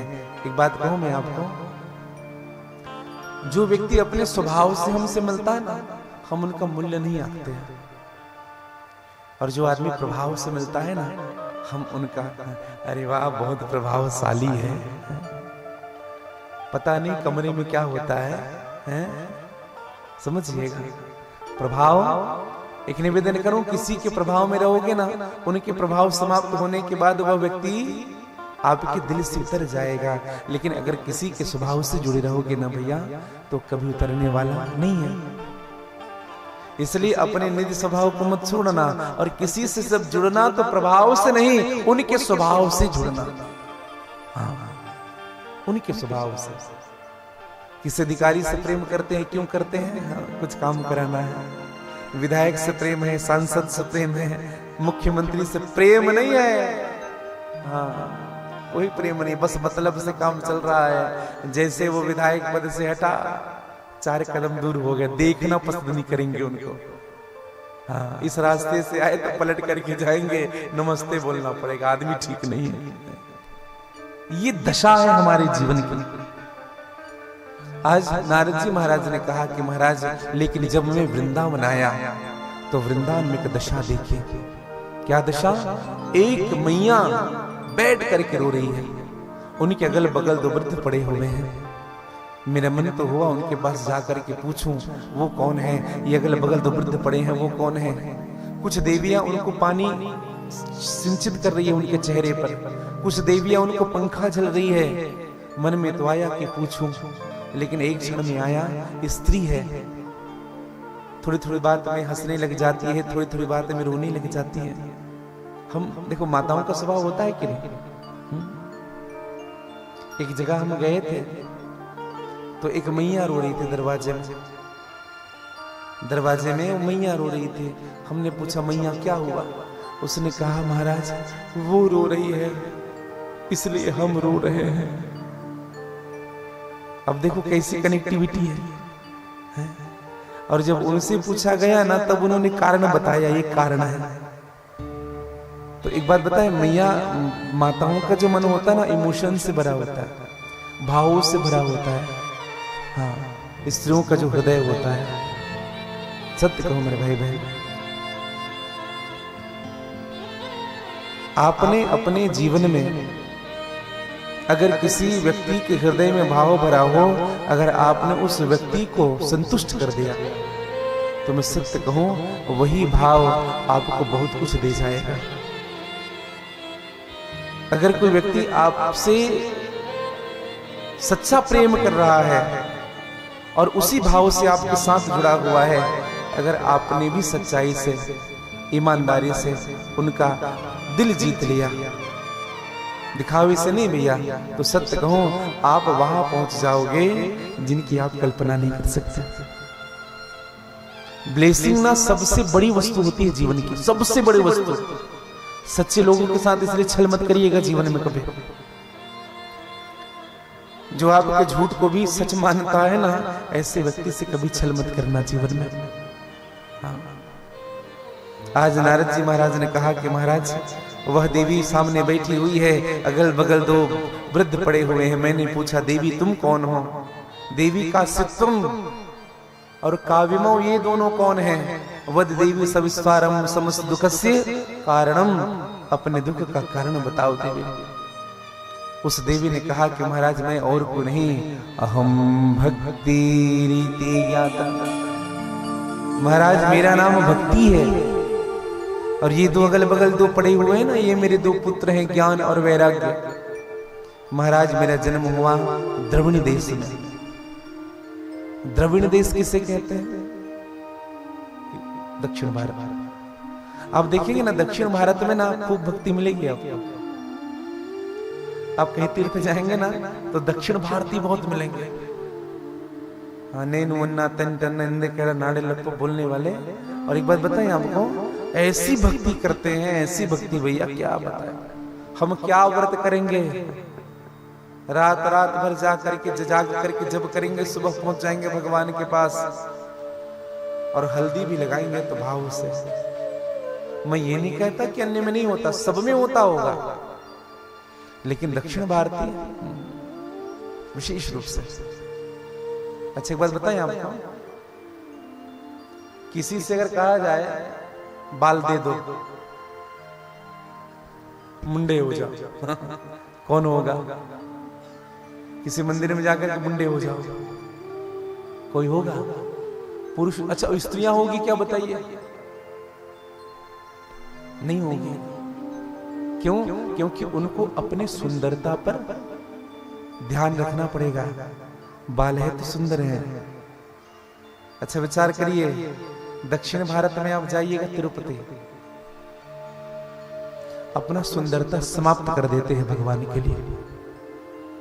इससे बड़ा उदाहरण और कुछ भी नहीं हो सकता समर्पण का। एक व्यक्ति और एक स्त्री के समर्पण का इससे बड़ा उदाहरण नहीं हो सकता। इसलिए भक्ति द्रविड़ देश में जन्म लिया। द्रविड़ देश में जन्म ली महाराज। कर्नाटक में मैं पली बढ़ी, महाराष्ट्र आदि प्रदेशों में मेरा खूब सम्मान हुआ। लेकिन जैसे मैं वृंदावन आई ना महाराज, यूपी वृंदावन, तो ये दो मेरे पुत्र हैं, ज्ञान और वैराग्य वृद्धत्व को प्राप्त हो गए। मैं तो यह अवस्था बनी रही महाराज।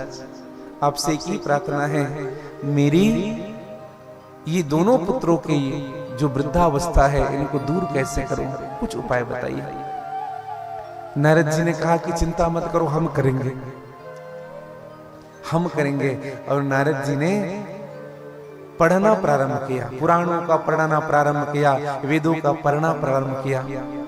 लेकिन एक निवेदन करूं मेरे भाई बहन, नारद जी के द्वारा ज्ञान और वैराग्य की अचेतन अवस्था दूर क्यों नहीं हुई? क्योंकि नारद जी ने कहा कि ये मैं पढ़ रहा हूं। समझिएगा,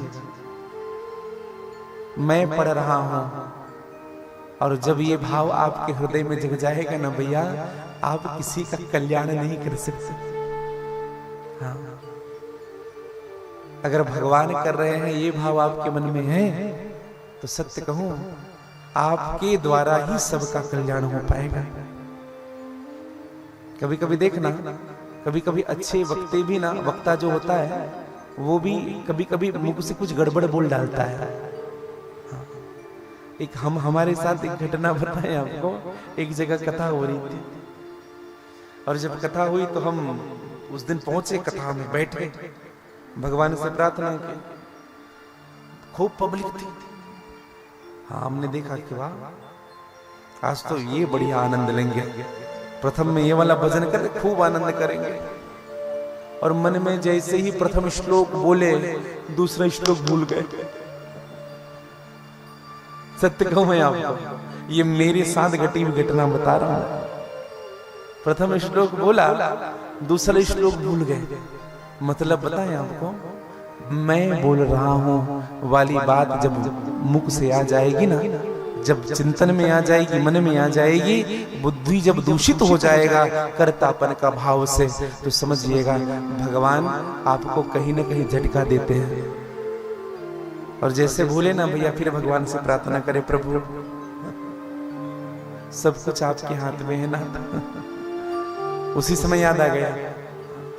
कहने का मतलब क्या है, अपने निज जीवन में कर्तापन का भाव मत रखिएगा। और नारद जी के निज जीवन में भाव आया। देखो कि एक और निवेदन करना चाहूंगा, लोग हमसे जुड़े, जिस दिन ये दृष्टि आपकी बन गई उस दिन आप भगवान से दूर हो जाओगे। सच्चा वैष्णव कौन होता है बताएं आपको? सबसे पहली बात बताओ, किसी वैष्णव के यहाँ किसी संतान का जन्म होता है, किसी संत के यहाँ जब कोई पुत्र का जन्म होता है, वैष्णव जन के यहाँ किसी पुत्र का जन्म होता है, इसलिए नहीं होता कि वो अपना ही पेट भरने में जीवन बिता दे। किसी वैष्णव जन के यहाँ किसी पुत्र का जन्म इसलिए होता है, क्यों? इसलिए होता है क्योंकि मेरे गोविंद और ठाकुर की सेवा निरंतर होती रहे, उनकी सेवा निरंतर चलती रहे, ये उद्देश्य होता है। समझिएगा भैया। आज नारद जी महाराज ने संत कुमार से कहा कि महाराज मैं आपकी शरण में हूं, आप बताइए करना क्या है। सनक सनंदन संत कुमार ने कहा एक ही उपाय है। क्या उपाय? उनको सत्कर्म सूचको नूनम ज्ञान यज्ञ स्मृते बुधे श्रीमद्भागवतः लापा सातो गीता सुका दिवे। सत्संग कराओ उनको। हाँ, क्या सत्संग? श्रीमद्भागवत ज्ञान यज्ञ सप्ताह सुनो और दर्शन करिएगा। श्रीमद्भागवत की कथा सुनाई गई। नारद जी ने हाथ जोड़ करके पूछा, महाराज ये कथा कहाँ करेंगे? अच्छा विचार करिए, संवाद कहाँ हो रही है, वार्ता कहाँ हो रही है? बद्रीनाथ में। बद्रीनाथ गए आप लोग? हाँ। अब आप तो सभी जगह चले गए होंगे। और बद्रीनाथ कौन कौन गए हैं? जय जय जय। बड़े सौभाग्यशाली है आप लोग जो भगवान बद्रीनाथ तक पहुंचे। बद्रीनाथ पहुंचने का मतलब बताएं आपको? भगवान के बैकुंठ पहुंच जाना। तो अब कोई पूछे ना कि कहीं गए हो तो आप बोल सकते हो आई एम बैकुंठ रिटर्न। मैं बैकुंठ से वापस आ गया हूं। तो बद्रीनाथ पहले की दशा अलग थी, अब बद्रीनाथ का भाव बद्रीनाथ की अब बदल गए। पहले कैसा था? कितने साल पहले गए थे देवांगन जी? 9 साल पहले के जाने में और अभी अगर गए होंगे तो अब के जाने में अंतर होगा। पहले रोड बहुत दुर्गम था, बहुत दुर्गम।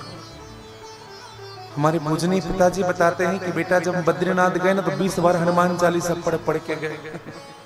हे भगवान, और सबका याद करते थे। अंतिम बार हम अपने फिर अच्छा उसे फोन की सुविधा भी नहीं थी जिस समय पूजनीय पिताजी गए थे, आज से करीब 35-40 साल पहले की बात। और उस समय तो और दुर्गम रहा होगा मार्ग। अच्छा हमारी पूजनीय दादी जी एक बात बताती थी। दादी जी बताती कि बेटा जब कोई बद्रीनाथ जाता था ना तो उनको विदा करने वाले खूब रोते थे, गले लग लग करके रोते थे। हमने पूछा क्यों रोते थे? इसलिए रोते थे जा तो रहा है, ये आएगा कि नहीं आएगा, इनकी पक्की गारंटी नहीं रहती थी। हाँ समझिए। तो मैं आप सबसे निवेदन करूं। अच्छा एक और बात कहूं, बद्रीनाथ में कथा क्यों नहीं हुई? हरिद्वार में ही कथा क्यों हुई? बद्रीनाथ दुर्गम स्थान था। अब यहाँ कथा हो रही है देवांगन परिवार में। अगर देवांगन जी विचार करे कि महाराज जी एक काम करेंगे, ये चापा के अंदर जंगलों में कथा कराते हैं, कौन जाता वहां कथा सुनने के लिए? कोई नहीं जाता। देखो कथा के लिए 5 चीजों को होना जरूरी है। सबसे पहले स्थान का होना सबसे महत्वपूर्ण विषय है। और हम देख करके तो बड़े आश्चर्यचकित हुए। पहले यह स्थान कुछ अलग था। यहाँ खड़े होने से इधर के किनारे के पर्दे नहीं दिख रहे थे उस समय जब आए थे। और अब तो ऐसा लग रहा है कि ये स्थान इतना भी बड़ा था, यानी कि लंबाई भी। निवेदन करो मेरे भाई बहन, तो सबसे पहले स्थान का होना महत्वपूर्ण है, दूसरा कथा, सबसे पहले कथा का स्थान, दूसरा कथा का गान का होना जरूरी। कथा में कथा को सुंदर शब्दों में गाना चाहिए। तीसरा कथा का ज्ञान भी होना जरूरी है, जो कथा कह रहा हो उनको भी ज्ञान रहे और जो श्रवण कर रहा हो ना उनको भी थोड़ी ज्ञान होनी चाहिए कथा की। चौथा, कथा में हमारे कान का होना भी जरूरी है। अब हमारा कान कथा नहीं सुन रहा है, बगल वाले की बात सुन रहा है। हाँ हाँ हाँ बोलो, पंडित जी ये सोच रहे होंगे हम पूरा सुन रहे हैं, तुम बोलते जाओ। एक जगह बताएं आपको, एक जगह कथा चल रही थी ना, तो एक श्रोता हेडफोन लगा कर कथा सुन रहा था, हेडफोन लगाया हुआ था। हमको बड़ा बार बार हमारा मन डिस्ट्रैक्ट होता था देख करके, ये आदमी क्यों आ गया ये कथा सुनने के लिए। और एक बात बताएं, वो कथा सुन ही रहा था, हमें बाद में पता चला नवा गांव की घटना है। नवा गांव में जब कथा होती है, राजनांदगांव में शिव पुराण, तो व्यक्ति कथा सुनता था। कैसे सुनता था बताएं, हमें देखता था और हेडफोन में लाइव कथा सुनता था। हाँ, बगल वाले ने हमें बताया महाराज जी आप जब जयकारा लगाते थे ना तो 1 मिनट के बाद जय बोलता था। तब हमें पता चला वो जब हमसे मिलने आए थे, कहा बोले पीछे आवाज जा तो रही थी महाराज जी, लेकिन वो भजन का जो हम आनंद लेते थे ना वो हेडफोन से लेते थे। हाँ, तो कथा में हमारे कान का होना भी जरूरी है। और पांचवा महत्वपूर्ण विषय, कथा का ध्यान भी होना बहुत जरूरी है, तब भगवान की कथा समझ में आएंगे। और हरिद्वार कहाँ है? राम भगति जहाँ सूर्य सरी धारा, सूर्य सई ब्रह्म विचार प्रचारा। राम भगति जहाँ सूर्य सरी धारा, सूर्य सरी ब्रह्म विचार प्रचारा। विधि निषेध में कलिमल हरणी, विधि निषेध में कलिमल हरणी। राम कथा रघुनंदिनी बरनी, राम कथा रघुनंदन बरनी। हरि हरि कथा विराजत बेनी, हरि हरि कथा विराजत बेनी। सुनत सकल मुदे मंगल देनी, सुनत सकल मुदे मंगल देनी। सुनत सकल मुदे मंगल देनी, सुनत सकल मुदे मंगल देनी। सुनत सकल मुदे मंगल देनी, सुनत सकल मुदे मंगल देनी। मुदे मंगल देनी, मुदे मंगल देनी, मुदे मंगल देनी। हरि हरि कथा विराजत बेनी। कहाँ विराज रहे हैं? त्रिवेणी के मध्य में भगवान की कथा विराजे। और कथा करती क्या है? हरि हरि कथा विराजत बेनी और सुनत सकल मुद मंगल देनी। ये सभी मंगल का देने वाला है। हाँ, आप ना प्रतिदिन कथा सुनने का स्वभाव डालिए। प्रतिदिन किसी भी वक्ता की कथा सुनिए, किसी भी वक्ता। एक बात कहूं, कभी आपके मन में ना क्षोभ नहीं आएगा। हाँ, कभी समय मिले तो परम आदरणीय परम शुद्ध श्री प्रेमानंद जी बाबा को सुनिए। हाँ, बिल्कुल सुनिए भैया, आपके जो मन के जो नकारात्मक भाव है वो समाप्त हो जाएंगे। कहीं भी कथा हो रहा हो आप जाइए, बैठिए। अगर नहीं जा पा रहे हैं मोबाइल ले लीजिए, सुनिए। और ऐसे सुनिए, सुनने के उद्देश्य से मत सुनिए, स्वीकार करने के उद्देश्य से सुनिए। हाँ, सुनने के उद्देश्य से सुनेंगे ना। अच्छा, लोग आजकल क्यों सुनते हैं बताएं? हम सुनेंगे तो दूसरों को बताएंगे। आजकल लोग ज्ञान भी अगर स्वीकार करते हैं तो इसलिए नहीं करते अपने लिए नहीं, अपने लिए नहीं दूसरों के लिए करते हैं। समझिएगा, जिस दिन वो भाव अपने निज जीवन के लिए आ जाए ना भैया, सत्य कहूं आपको शांति मिलना प्रारंभ हो जाएगी। सूत जी महाराज कहते हैं कि ऋषियों, भगवान की कथा हुई है हरिद्वार में, और हरिद्वार में पवित्र पावन तट है गंगा नदी का। आज सूत जी महाराज से नारद जी ने हाथ जोड़कर के प्रश्न किया। 4 आसन लगा हुआ है, ज्ञान, भक्ति, वैराग्य और नारद जी। तो नारद जी ने प्रश्न किया कि महाराज एक बात बताइए, भगवान की कथा श्रवण करके धर्मात्मा पुरुष, सही आचरण करने वाला मनुष्य भगवान की कथा श्रवण करके संसार सागर पार कर जाता है। क्या जो व्यक्ति पाप करता है, जीवन में अधर्म करता है, नैतिक आचरण करता है, क्या वो भी भगवान की कथा श्रवण करके मुक्त हो जाता है? क्या उनको भी शांति मिलती है? नारद जी महाराज ने जब प्रश्न किया, सनक सनंदन सनत कुमार ने कहा कि महाराज एक पाप की बात करते हो, एक पाप। जिस व्यक्ति ने जीवन भर पाप किया है, सदा दुराचार में रत रहा है, सदैव क्रोधाग्नि में जलता रहा है, सदैव उनका हृदय और मन कुटिलता से भरा हुआ है, जो दूसरों के धन से ही जीवन भर संतुष्ट होता है, जो दूसरों के धन को हरता है, हड़पता है, जो दूसरों से सदैव द्वेष करता है, ऐसा भी व्यक्ति अगर भगवान की कथा श्रवण कर ले तो सप्ताह यज्ञ कलो पुनांतिते, उस व्यक्ति का भी मुक्ति इस संसार में संभव है।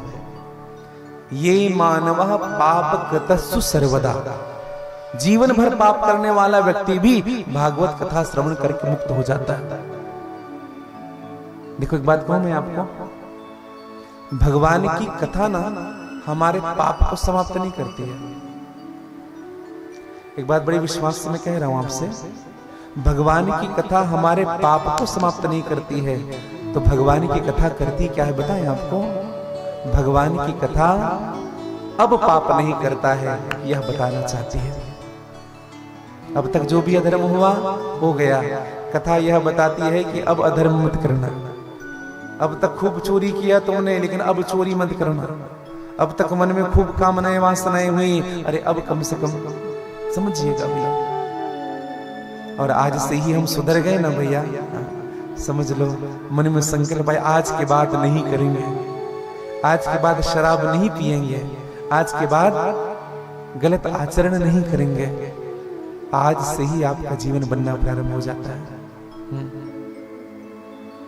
मुझे अपना जीवन बनाना न आया, मुझे अपना जीवन, मुझे अपना जीवन बनाना न आया।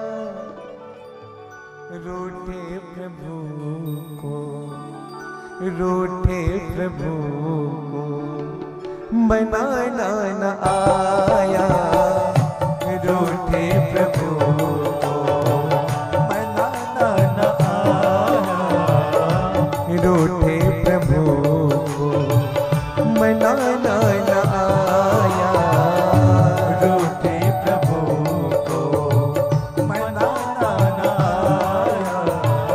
मुझे अपना जीवन बनाना न आया, मुझे अपना जीवन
भटक ही रहा था दुनिया के दर पर, भटक ही रहा था दुनिया के दर पर। मैं भटक ही रहा था दुनिया के दर पर, भटक ही रहा था दुनिया के दर पर।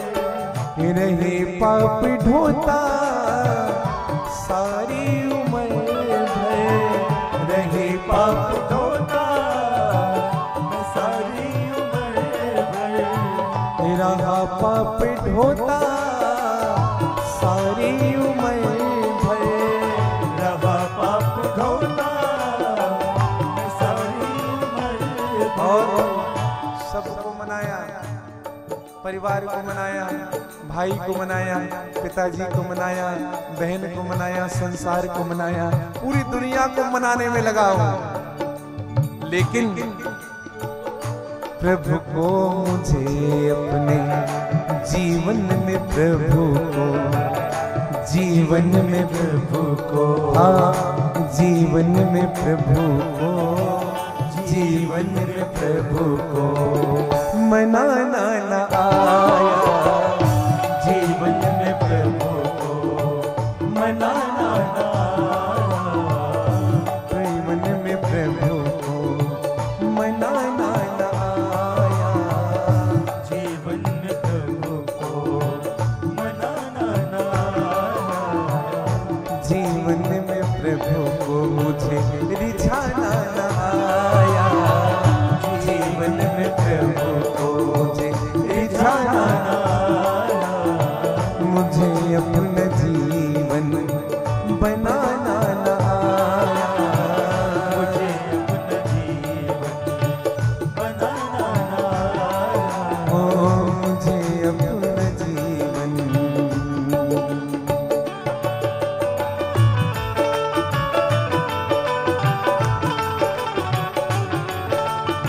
गा लीजिएगा।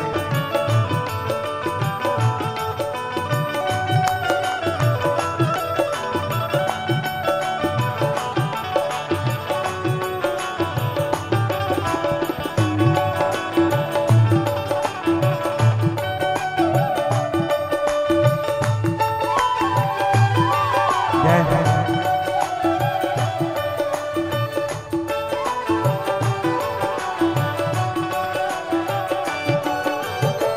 किसी काम आए ना मेरी कमाई, किसी काम आए ना मेरी कमाई।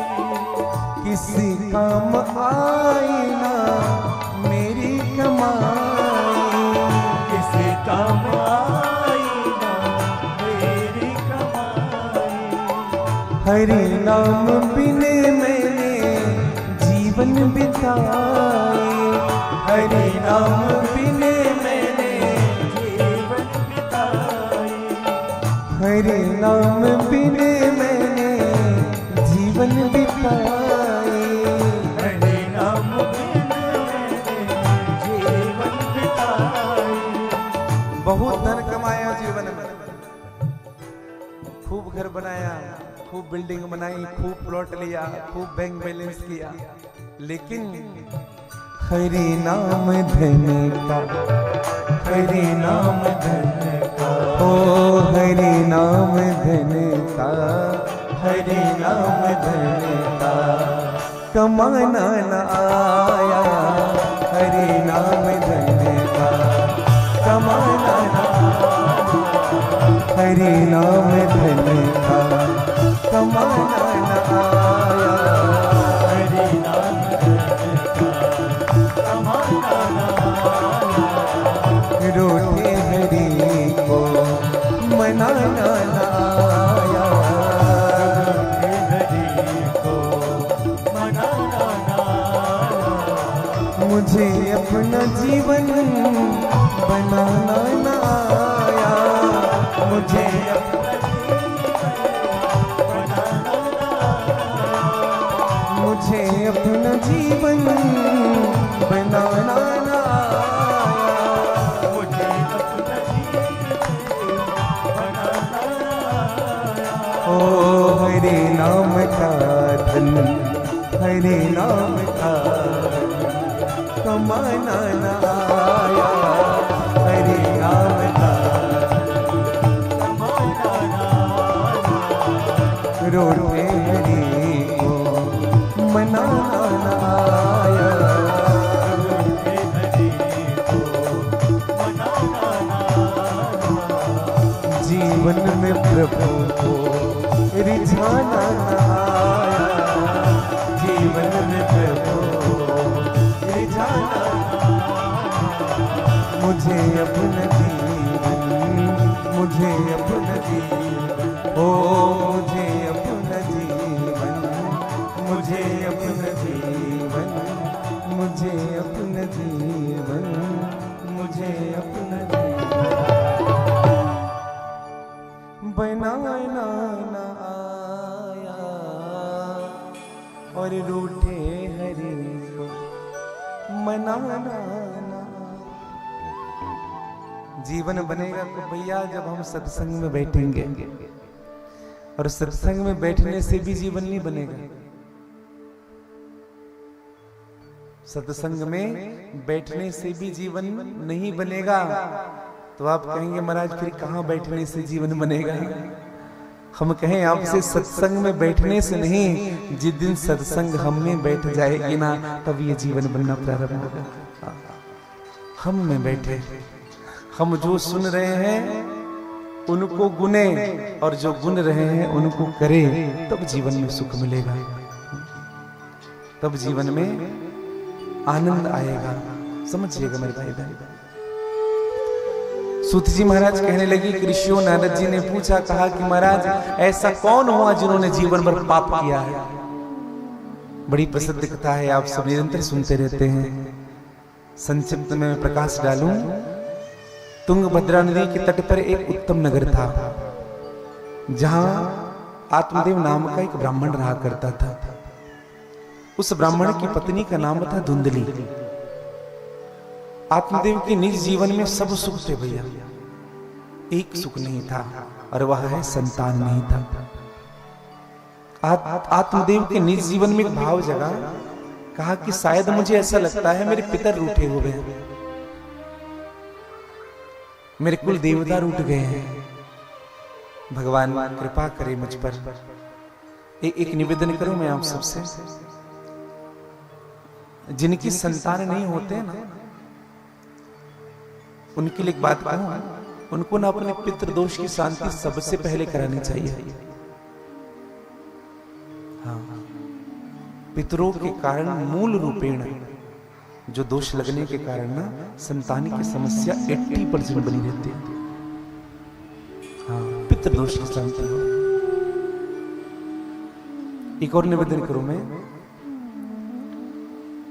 भगवान के जो विग्रह स्वरूप होते हैं ना, उनके चरणों में अनुरक्ति ऐसी होनी चाहिए कि भगवान के सन्मुख एक चौपाई का निरंतर गायन करना चाहिए। उनसे चौपाई का, दशरथ पुत्र जन्म सुनिकाना, दशरथ पुत्र जन्म सुनिकाना, मानव ब्रह्मानंद समाना। इस चौपाई का गायन हमको करें। एक निवेदन और करूं मैं आपसे, आज आत्मदेव की संतान नहीं है। आत्मदेव ने निर्णय लिया कि संतान नहीं है। कई लोग मुझे कहते हैं कि मेरी संतान नहीं है, ये बहुत बड़ा पापी ब्राह्मण है, इनके संतान नहीं है, इनका मुख नहीं देखेंगे, इनके घर तुलसी का बिरवा है वह भी सूखा हुआ है। खूब सुनी, और आत्मदेव एक दिन निर्णय ले लिया, मैं प्राण छोड़ दूंगा। जंगल में जाकर के बैठ गया, पत्थर की शिला पर आत्महत्या करने का निर्णय लिया। एक संत ने आकर के आत्मदेव को समझाया है। देखो, संत ही हैं जो समझा सकते हैं। संत को इसलिए संत समझा सकते हैं क्योंकि संत को ना आपसे कुछ लेना देना नहीं है, समझिए। और संत ने समझाया, कहा कि महाराज चिंता मत करो, तुम भगवान को अपना बेटा बना लो। संत ने समझाया क्या था? कहा कि महाराज भगवान को अपना बेटा बना लो, तुम्हारे इस जन्म में पुत्र नहीं होंगे। हाँ, राजा सगर के 60,000 पुत्र थे। सुखी था क्या राजा सगर? 60,000 के 60,000 चले गए। राजा अंग के एक ही पुत्र थे, बेन, जो बड़ा दुष्ट था। तो 60,000 बच्चा वाला भी बड़ा दुखी था, एक बेटा वाला भी दुखी था। अच्छा है भगवान ने तुम्हें नहीं दिए, भगवान को ही अपना बना लो, दर्शन करिएगा। आत्मदेव ने कहा कि महाराज पुत्र दो या मुझे प्राण दंड दो, ये दो ही काम करना है, या पुत्र लूंगा या जान दूंगा। महात्मा को बड़ी दया आई, एक फल निकाल करके दिया और उस फल को ला करके अपनी पत्नी धुंधली को दी। धुंधली उस फल को नहीं खाई। उनकी सहेली गर्भवती थी, सहेली ने कहा था हमसे जो संतान होगा हम आपको ला करके दे देंगे, तुम नाटक करो। और धुंधली नाटक करने लगी। हाँ, अब तो आत्मदेव ने जो फल दिया था उनको एक गाय को खिला दिया। विश्वास नहीं हुआ भैया महात्मा के प्रसाद पर। और मैं एक बात कहूं आपको, कोई भी वस्तु अगर कोई दे रहा है ना, आप उनको विश्वास से स्वीकार करिए। राम भगति सजीवन मूरी, अनुपान श्रद्धा मत तूरी। और विश्वास क्या होना चाहिए? अमी मूरी में चूरण चारू, समन सकल भव रुज परिवार। हाँ।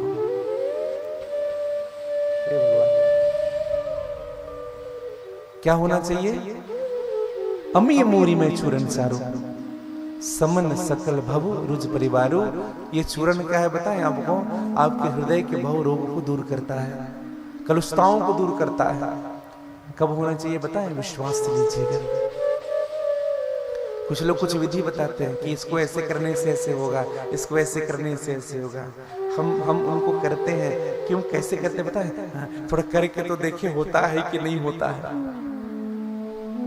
अगर किसी ने कह दिया भगवान शिव जी में 1 लोटा जल चढ़ाना है और विश्वास से चढ़ाना है, विश्वास से करिए ना।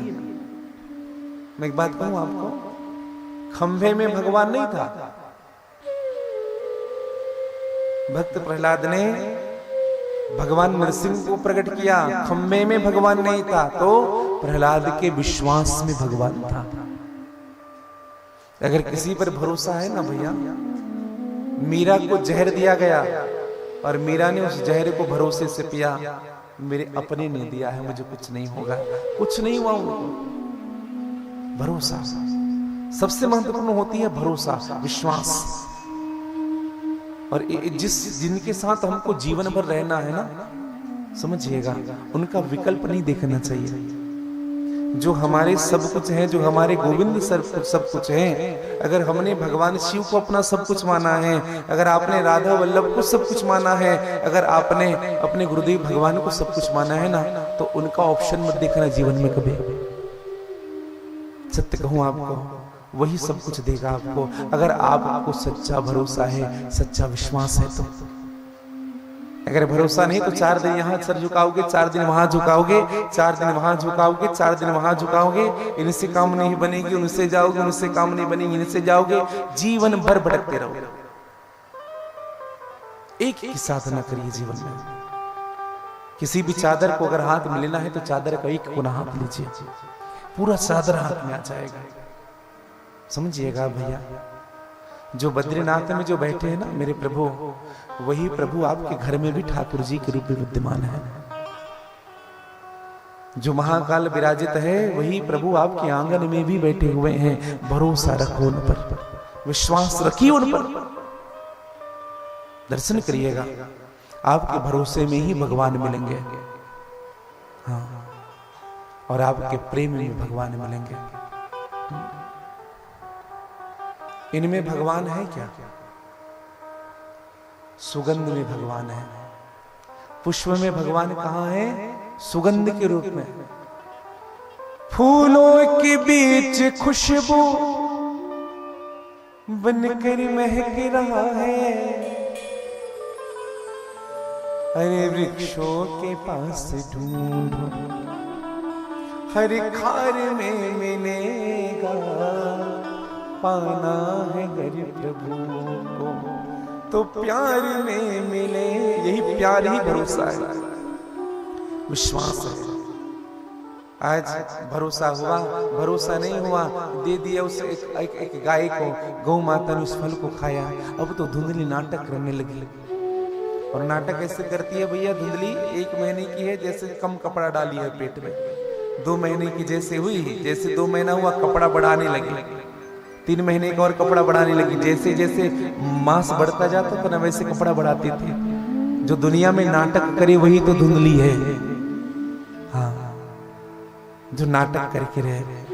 और अति भक्ति चोरी लक्षण, समझिएगा। जो बहुत बनावटी बात करने लगता है ना भैया, हाँ, बच करके रहिएगा उनसे।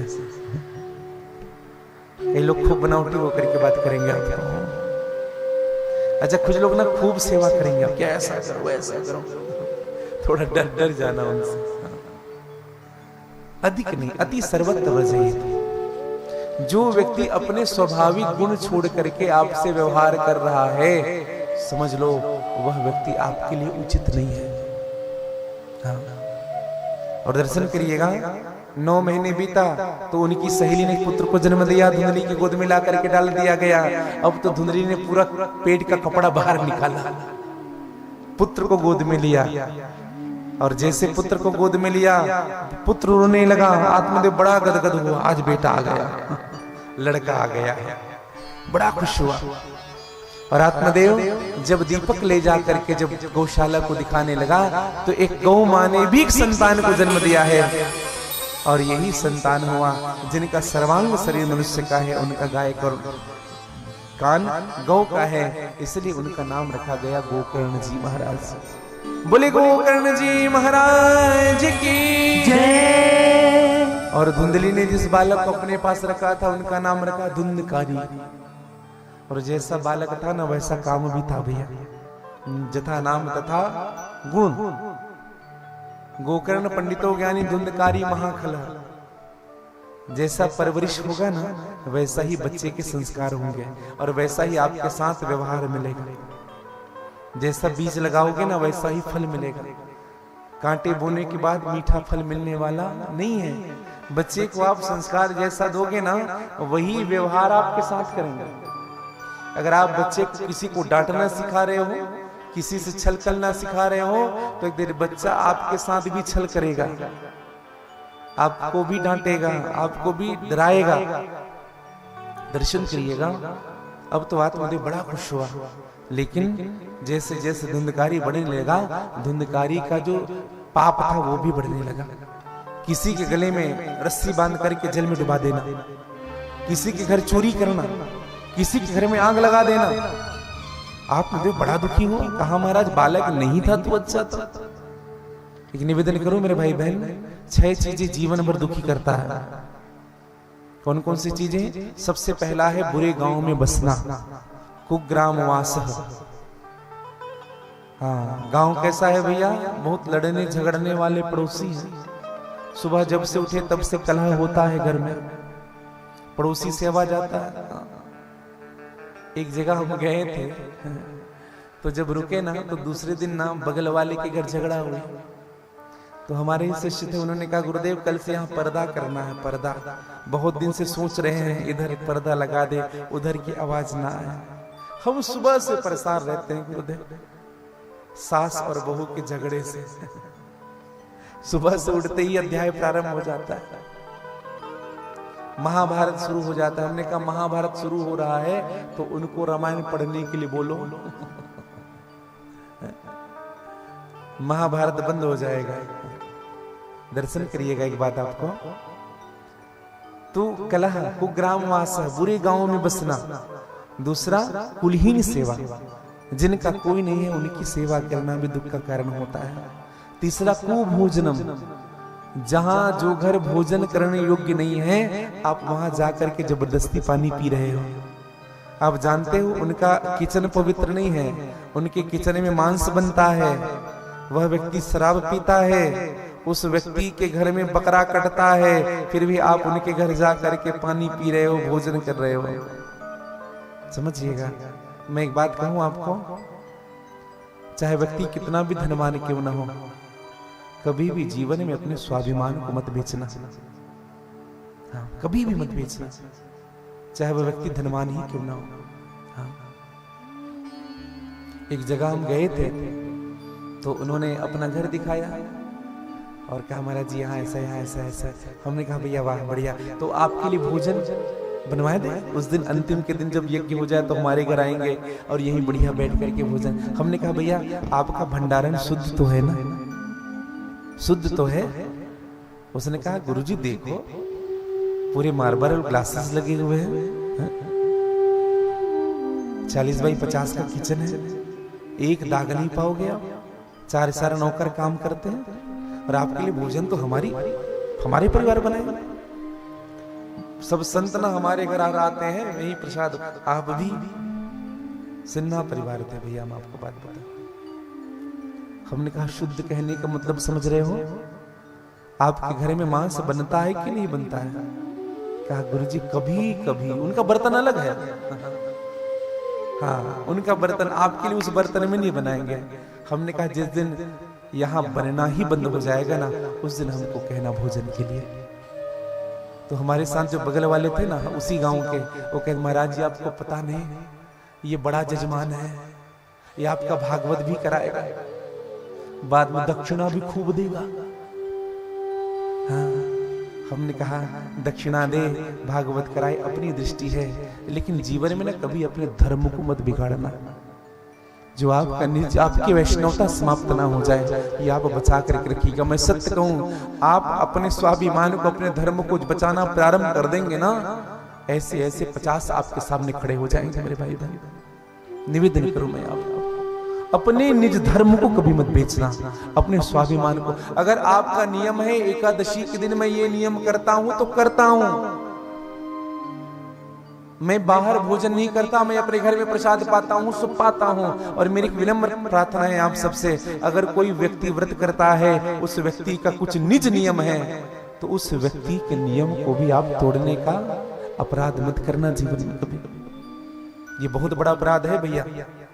किसी के प्रति कोई अगर कह रहा है भैया मेरा ये नियम है मैं नहीं कर सकता, तो आप जबरदस्ती मत करिए उनके साथ। हाँ, अगर कोई एकादशी के दिन चाय नहीं पीता है ना, तो आप जबरदस्ती जिद मत करिए, एक कप पी लीजिए, कई दिनों के बाद आया।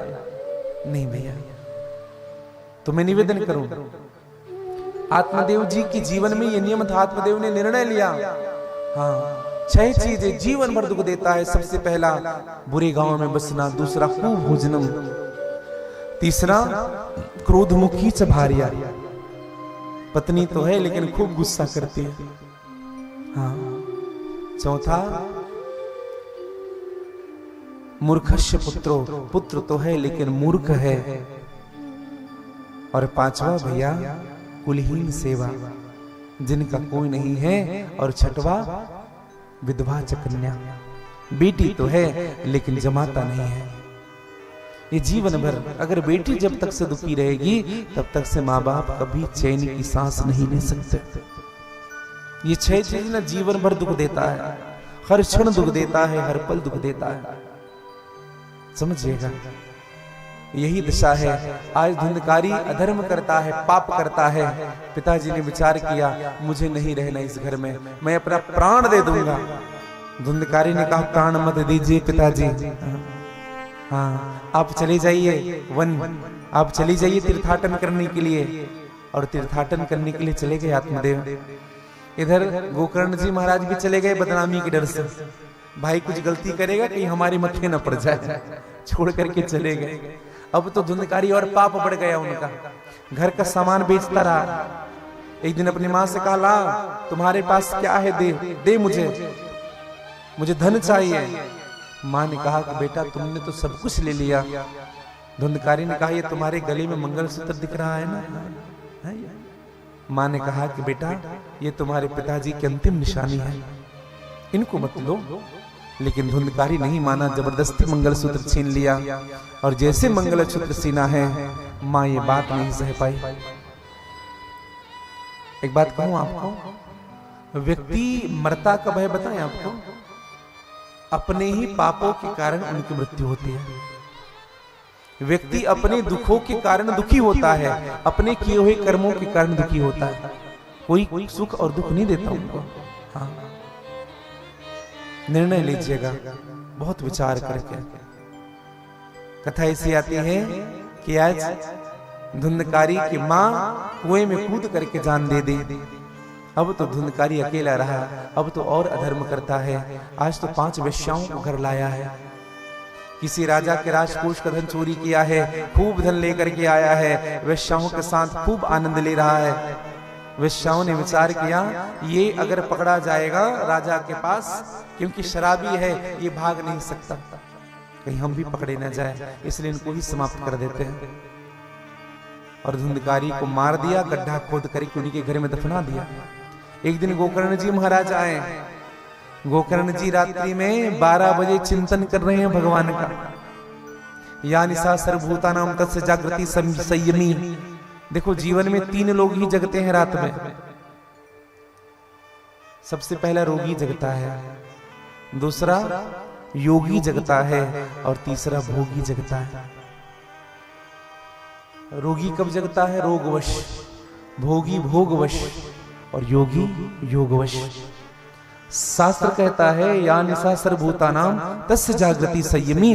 जिस समय पूरी दुनिया सोती है उस समय संयमी पुरुष जागता है। कभी कभी देखना, जब बच्चे जब पढ़ाई करते हैं ना, मेडिकल की पढ़ाई या इंजीनियरिंग की पढ़ाई, टेक्निकल पढ़ाई जो कई लोग देखना रात में पढ़ते हैं। और रात में जितनी अच्छी पढ़ाई होती है ना भैया, स्वतंत्र रूप से, बस एक शर्त है, मोबाइल दूर रख करके पढ़िएगा तब बड़ी अच्छी पढ़ाई होगी। हाँ, निवेदन करो। तो गोकर्ण जी महाराज रात्रि को जग रहे थे। अचानक एक आवाज आई, दबी दबी आवाज। गोकर्ण जी महाराज ने ध्यान नहीं दिया। फिर जब आवाज आई, गोकर्ण जी को लगा कोई अपना है। और जब ध्यान से सुना ना गोकर्ण जी ने, तो धुंधकारी ही की आवाज है ये। भाई मुझे बचा लो, भाई मुझे बचा लो, भाई मैं खूब पीड़ा में। गोकर्ण जी ने कहा, कौन हो? उसी समय एक परछाई से उभरी। गोकर्ण जी ने जल अभिमंत्रित करके सिंचित किया, वह परछाई बोलने लगा, भाई मैं आपका भाई हूं धुंधकारी। मुझे 5 वेश्याओं ने मार डाला है, भाई मेरी मुक्ति करा दो, मैं मुक्त होना चाहता हूं। गोकर्ण जी ने कहा कि मैंने तो आपके नाम से गया जी में तर्पण किया। धुंधकारी ने कहा कि भाई मुझ जैसे अधर्मी और पापी के बारे में के लिए लाख तर्पण भी करोगे तो भी मुक्ति नहीं होगी, तो करना क्या है? कहा भाई आप यही उपाय बताइए। गोकर्ण जी ने अपने गुरुदेव भगवान से उपाय पूछा। गुरुदेव कौन? भगवान सूर्य नारायण। सूर्य नारायण ने बताया, कहा कि एक काम करो, इनका मुक्ति संभव है। कब संभव है? इनको श्रीमद् भागवत कथा श्रवण कराओ। देखो भैया, श्रीमद् भागवत की कथा जीवात्मा को तो तारती है, अमलात्मा को तो तारती है, प्रेतात्मा को भी तार देती है। हाँ, कोई नहीं बच सकता, सबको। श्रीमद् भागवत मुक्ति दानेन गर्जते, मुक्ति देने का वादा करता है शास्त्र। ये मुक्ति शास्त्र है भागवत। ये गारंटी देती है कि मुक्ति सुनने के बाद मुक्ति होगी ही होगी। इसलिए ना किसी के नहीं रहने पर श्रीमद् भागवत की कथा गाई जाती है। आज अपने पितरों को भी स्थापित किया गया देवांगन परिवार के द्वारा, जहां श्रीमद् भागवत की कथा गाई जा रही है। निवेदन करो। तो श्रीमद् भागवत की कथा हुई कहां? गोकर्ण जी ने कथा कही, कहा अपने ही गांव में। गांव वालों को बिठाया और एक 7 गांठ वाली बांस में धुंधकाली को स्थान दिया। हाँ, पहले दिन की कथा हुई, पहला गांठ टूटा। दूसरे दिन की कथा हुई, दूसरा गांठ टूटा। ऐसे धीरे धीरे धीरे करके 7 दिन की कथा हुई और 7 गांठ टूटा है। उस गांठ से, उस बांस से एक दिव्य पुरुष बाहर आया है। धुंधकारी का स्वरूप नहीं, यह तो स्वयं पार्षद के स्वरूप में धुंधकारी जी महाराज आ गए। जय और विजय ने धुंधकारी को विमान पर बिठाया और विमान सीधे चल पड़ी भगवान नारायण के धाम। बोले नारायण भगवान की जय।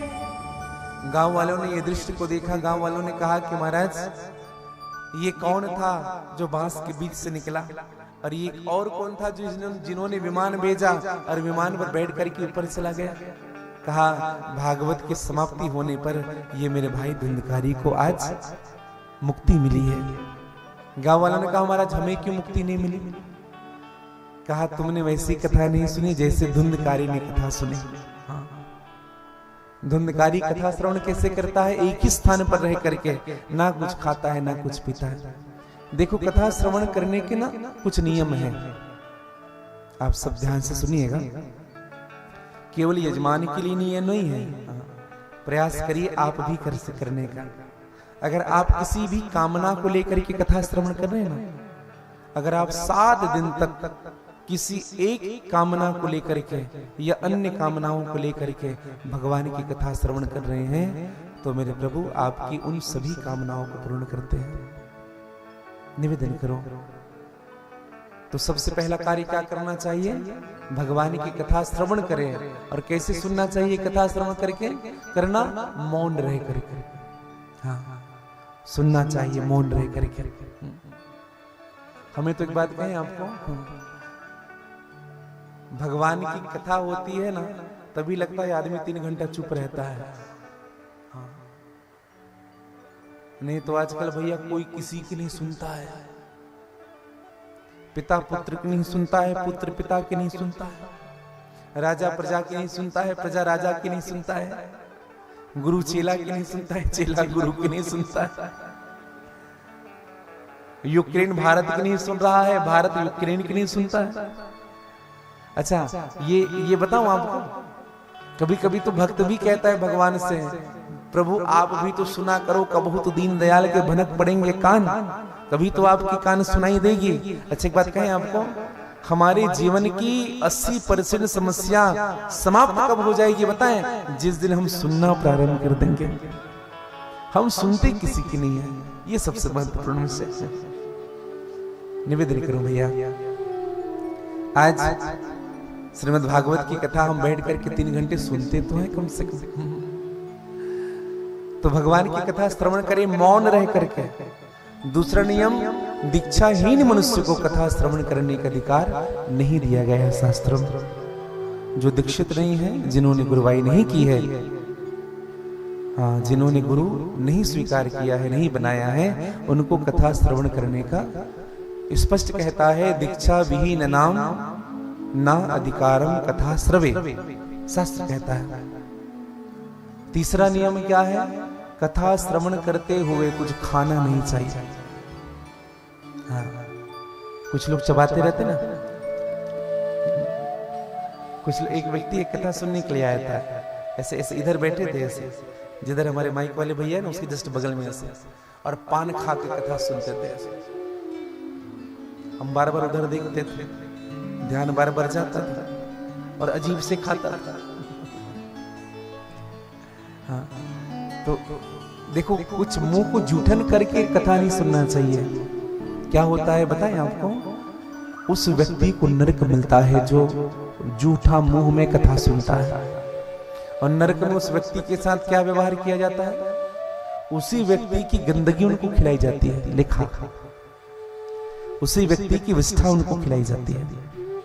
हाँ। चौथा नियम कथा श्रवण करने का, ब्रह्मचर्य व्रत का पालन करना। ब्रह्मचर्य व्रत में रह करके भगवान की कथा श्रवण करनी चाहिए। पांचवा नियम कथा श्रवण करने का, सात्विक भोजन स्वीकार करना चाहिए, तामसी भोजन नहीं। लहसुन और प्याज से युक्त भोजन स्वीकार नहीं करना चाहिए जो यजमान होते हैं, समझिएगा।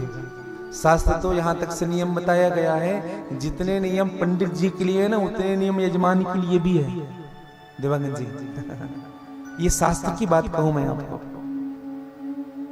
ऐसे तो यहां भंडारण में निषेध होगा ना, है ना, निषेध है। कितनी अच्छी बात है बताइए। वैष्णव भोजन, उन सब से युक्त भोजन निषेध है। ये होना चाहिए हर स्थानों में। जब हमको यज्ञ कराते हैं, अनुष्ठान कराते हैं, तो इन सब चीजों से हमको दूरी बना करके रखनी चाहिए। हाँ, सात्विकता होनी चाहिए जीवन में। और कथा श्रवण देखो। और एक निवेदन करो, जूठन नहीं खाना चाहिए जो यजमान होते हैं उनको। हाँ, किसी का जूठन नहीं खाना, प्रसाद भगवान के लीजिए। लेकिन एक और निवेदन करूं मैं आपको, भंडारण का भोजन जो होता है देवगन जी, अगर एक निवाला भी अगर बचा हुआ है ना, एक निवाला भी, तो भी वो जूठन नहीं कहलाएगा, समझिएगा। कहीं भोग बट रहा हो, अगर एक निवाला भी बचा हुआ है तो जूठन नहीं कहलाता है। थोड़ी सी चावल, थोड़ी सी दाल, थोड़ी सी सब्जी, थोड़ी सी रोटी भी अगर बची हुई है ना, तो वो प्रसाद कभी जूठन नहीं कहलाता। इसलिए उस प्रसाद को लिया जा सकता है। तो ये सब कथा श्रवण करने के नियम बताए गए हैं। तो आज धुंधकारी का उद्धार हुआ। गोकर्ण जी ने कहा कि मेरे भाई धुंधकारी ने ऐसी कथा सुनी, कहा कि महाराज हमें भी कथा बताइए, हम भी वैसी ही कथा सुनेंगे। पुनः कथा हुई है और सभी गांव वालों के लिए पुनः विमान आया है और सभी गांव वाले उस विमान पर विराजित हुए और भगवान के धाम जाते हैं। बोलिए भक्तवत्सल भगवान की जय। कथा ऐसी आती है कि कथा कहते कहते कहते कहते सनक सनंदन संत कुमार देखते क्या है, अचानक भक्ति सुतो तो तरुणो गृहीत्वा पेमय रूपा सहसा विरासित श्री कृष्ण गोविंद हरे मुरारे नाथेति नामानि मुह्यन्त दन्तो। उसी क्षण जैसे ही 7 दिन की कथा पूर्ण हुई है, प्रहलाद जी महाराज प्रकट हो गए, अर्जुन जी प्रकट हो गए, नारद प्रकट हो गए, उद्धव जी महाराज प्रकट हो गए। प्रहलाद जी ताल बजाने लगे, डम डम डम डम डम डम डम डम ताल बज रहा है। उद्धव जी महाराज विजय घंट बजाने लगे, टन टन टन टन टन टन टन टन। नारद जी महाराज अपनी वीणा बजाने लगे। अर्जुन ने राग छेड़ा है। ब्रह्मा आदि देवता गायन कर रहे हैं, भगवान शिव गायन कर रहे हैं, मां सरस्वती वीणा बजा रही है, गंधर्व अप्सराएं नृत्य करने लगी और सब जय जयकार करने लगे। बोले भागवत भगवान की जय, बोले भागवत महापुराण की जय। ज्ञान भक्ति वैराग्य, भक्ति देवी नाच रही है, ज्ञान और वैराग्य की मूर्छित अवस्था दूर हुई। अब समझिएगा, ये 7 गांठ टूट गए और हमारी भी निज जीवन की भी 7 गांठ है। गांठ को क्या कहते हैं बताओ? आसक्ति। यह आसक्ति क्या क्या है? सबसे पहले नारी की आसक्ति, नारी की आसक्ति। दूसरा धन की आसक्ति, ये गांठ टूटने चाहिए, धन की आसक्ति। तीसरा व्यवसायिक आसक्ति।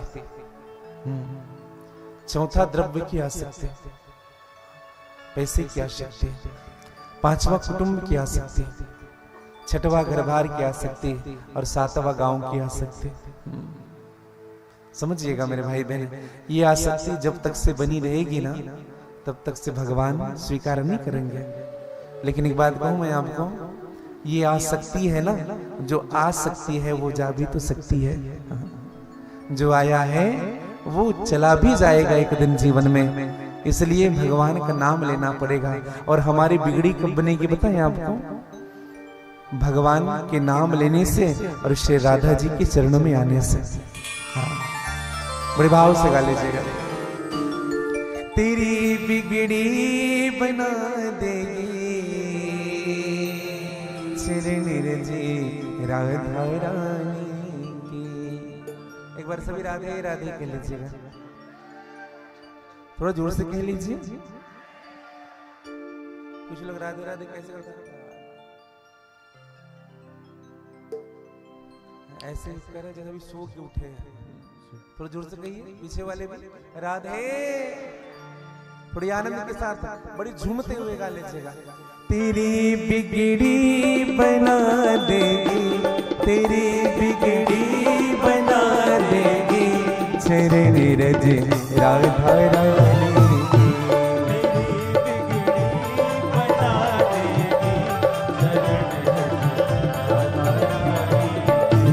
तेरी बिगड़ी बना देगी चरण रज राधा रानी की। तेरी बिगड़ी बना देगी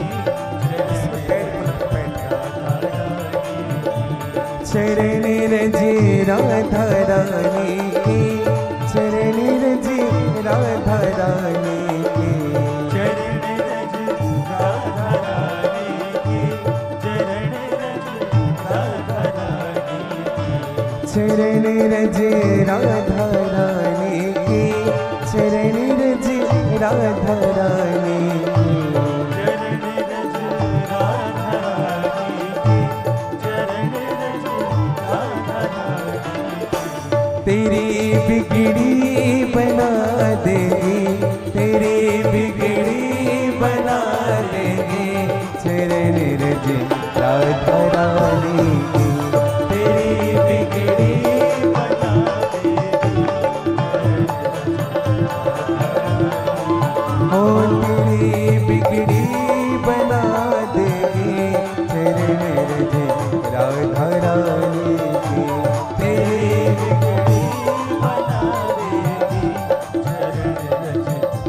गाली जगह थोड़ी आनंद से मस्ती से झूमते हुए जय हो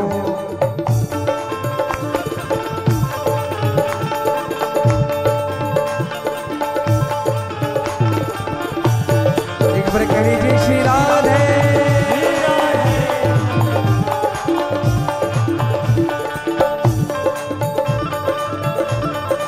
ढोलक बड़ा में आवाज है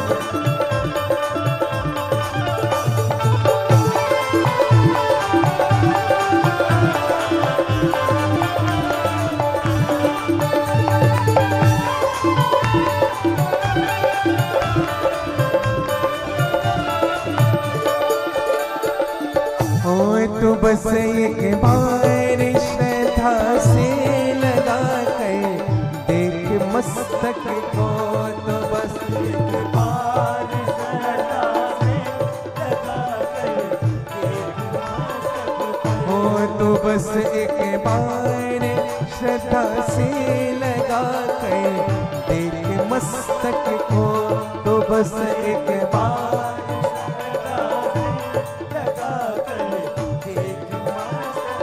हो लगा कर देख मस्तक को लगा कर देख मस्तक को हो लगा कर देख मस्तक को लगा कर देख सोई किस्मत जगा दे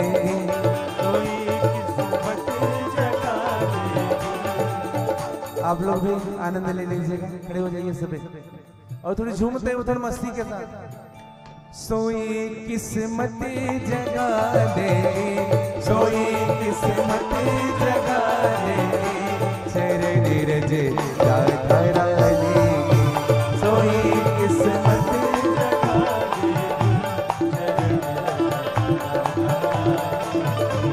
तेरी बिगड़ी बना देगी चरण रज राधा रानी की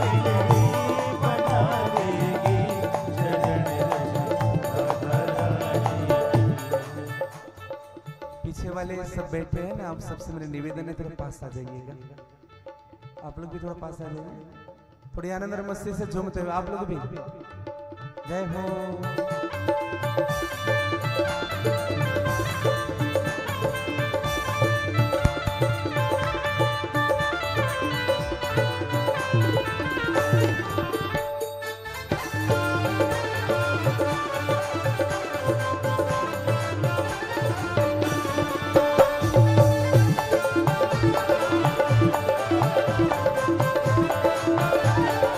जय हो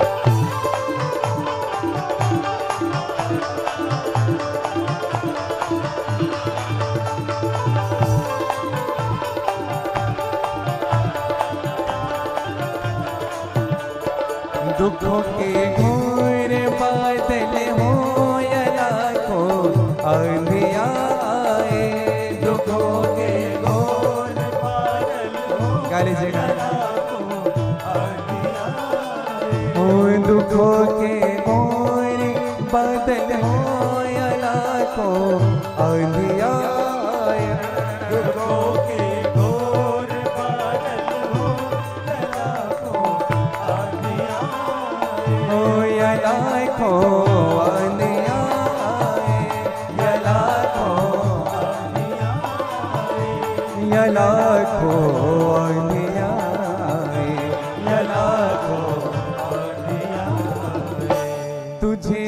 सबसे बचा लेगी, तुझे सबसे बचा लेगी, तुझे सबसे बचा लेगी, तुझे सबसे बचा गाली थे चरण रजे राधा रानी की, तुझे सबसे बचा लेगी, चरण तुझे सबसे बचा लेगी, चरण रजे राधा रानी की। तुझे सबसे बचा लेगी, चरण राधा रानी, ओ तेरी बिगड़ी बना देगी, चरण रजे राधा रानी की। तेरी बिगड़ी बना देगी, चरण गाली से बड़े भाव से जय हो।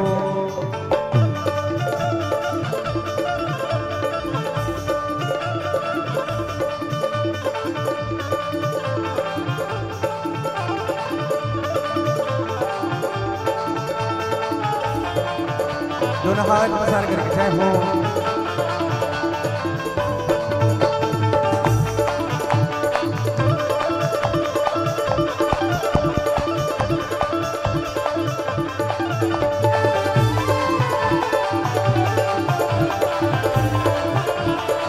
जय हो।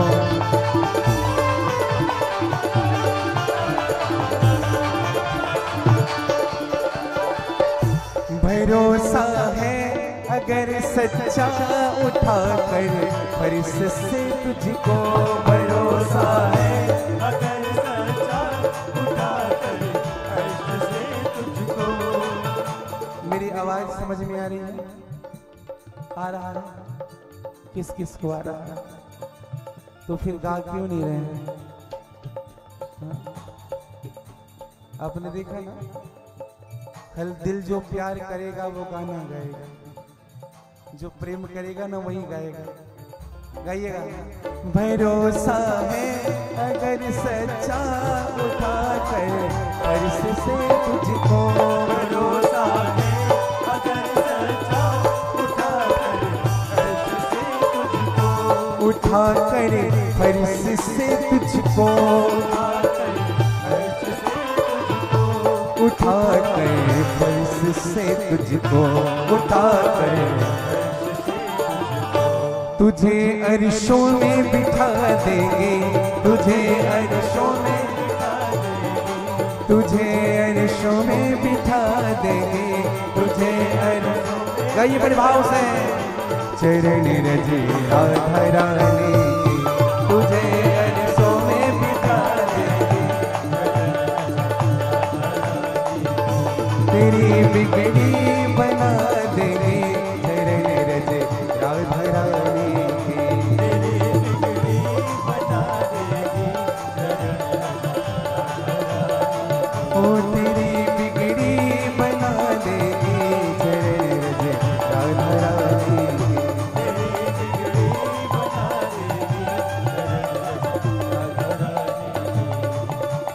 जय राधे राधे राधे श्री राधे राधे राधे। गाइए।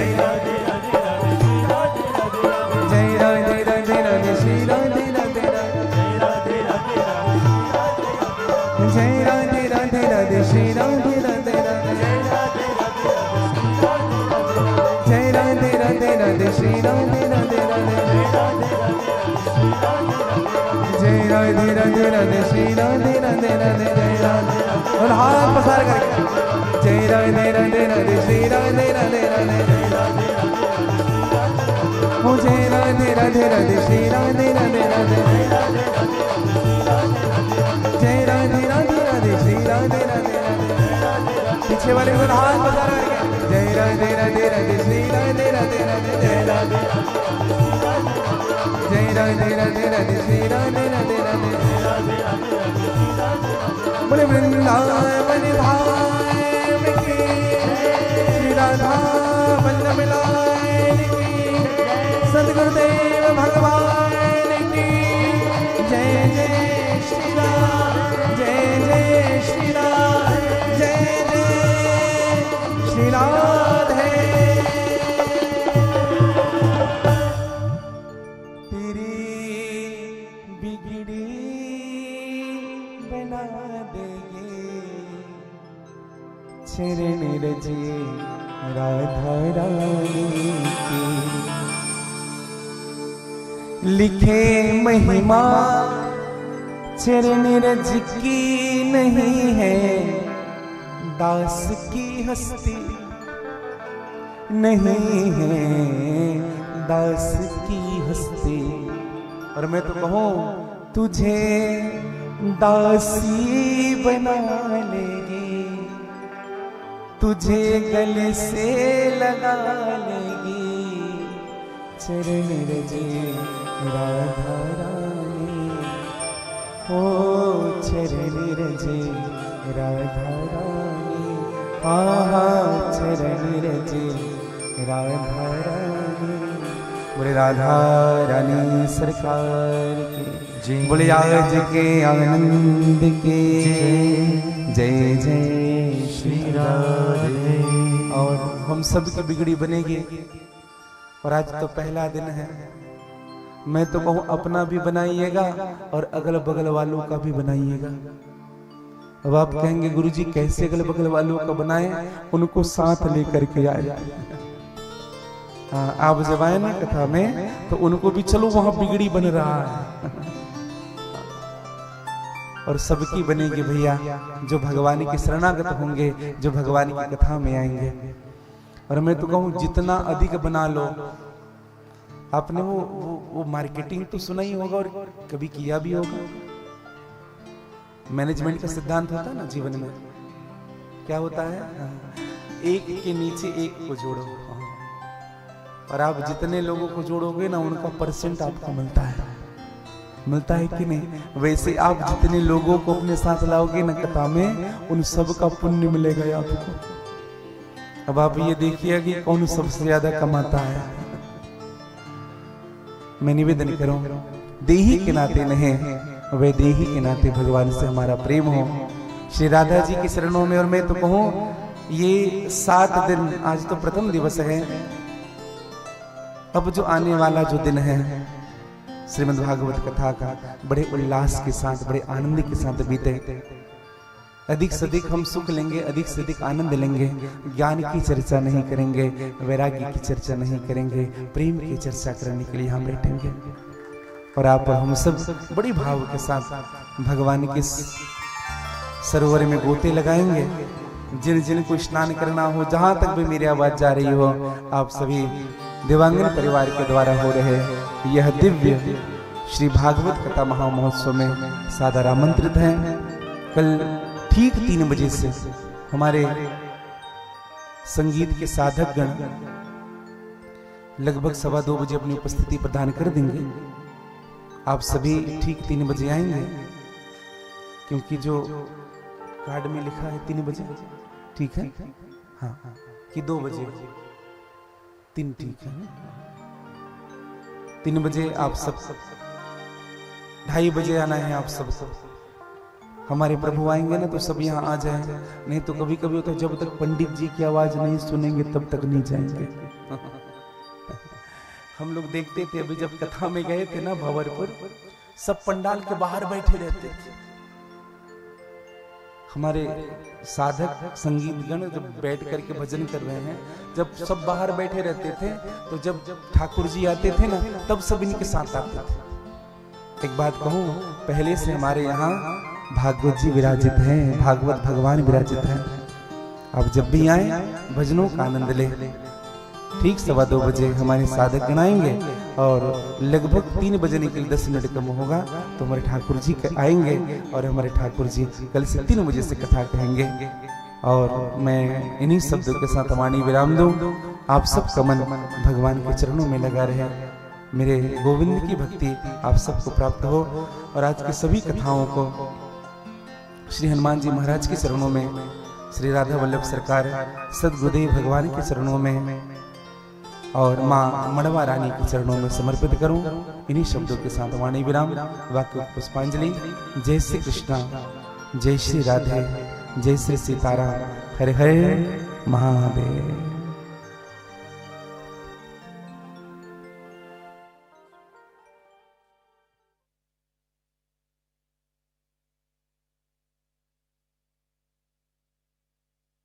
छत्तीसगढ़ की पावन धरा पर छत्तीसगढ़ के माटी पुत्र गौरवशाली विभूति परम पूज्य नारायण दास महाराज जी श्री राधे निकुंज रोहिणी गौधाम ग्राम जंजगिरी जिला दुर्ग, जहां पर 3 एकड़ में विशाल राधे निकुंज धाम स्थापित है, जहां बाबा निकुंजेश्वर महादेव विशाल मंदिर में विराजित है। मंदिर के सामने बहुत ही सुंदर मनमोहक राधा वाटिका है जो मन को मोह लेता है। साथ में पूज्य महाराज जी के द्वारा निरंतर 9 सालों से रोहिणी गौधाम में सैकड़ों गौवंश की सेवा हो रही है। हर वर्ष कन्या विवाह, वार्षिक उत्सव, शिवरात्रि उत्सव, रथ यात्रा पर्व, राधा अष्टमी एवं तीज पर्व आदि उत्सव बड़ी भव्यता और दिव्यता के साथ मनाया जाता है। पूज्य महाराज जी का संकल्प है गौवंश की सेवा, सनातन संस्कृति का उत्थान एवं दीन दुखियों की सेवा करना। आपसे निवेदन है कि राधे निकुंज धाम रोहिणी गौधाम अवश्य पधारे और छत्तीसगढ़ के माटी पुत्र हमारे छत्तीसगढ़ के गौरव परम पूज्य नारायण दास महाराज जी से जुड़े एवं उनके इंस्टाग्राम, फेसबुक और यूट्यूब चैनल को सब्सक्राइब जरूर करें। जय जोहार, जय छत्तीसगढ़, जय सनातन, हर हर महादेव। छत्तीसगढ़ की पावन धरा पर छत्तीसगढ़ के माटी पुत्र गौरवशाली विभूति परम पूज्य नारायण दास महाराज जी श्री राधे निकुंज रोहिणी गौधाम ग्राम जंजगिरी जिला दुर्ग, जहां पर 3 एकड़ में विशाल राधे निकुंज धाम स्थापित है, जहां बाबा निकुंजेश्वर महादेव विशाल मंदिर में विराजित है। मंदिर के सामने बहुत ही सुंदर मनमोहक राधा वाटिका है जो मन को मोह लेता है। साथ में पूज्य महाराज जी के द्वारा निरंतर 9 सालों से रोहिणी गौधाम में सैकड़ों गौवंश की सेवा हो रही है। हर वर्ष कन्या विवाह, वार्षिक उत्सव, शिवरात्रि उत्सव, रथ यात्रा पर्व, राधा अष्टमी एवं तीज पर्व आदि उत्सव बड़ी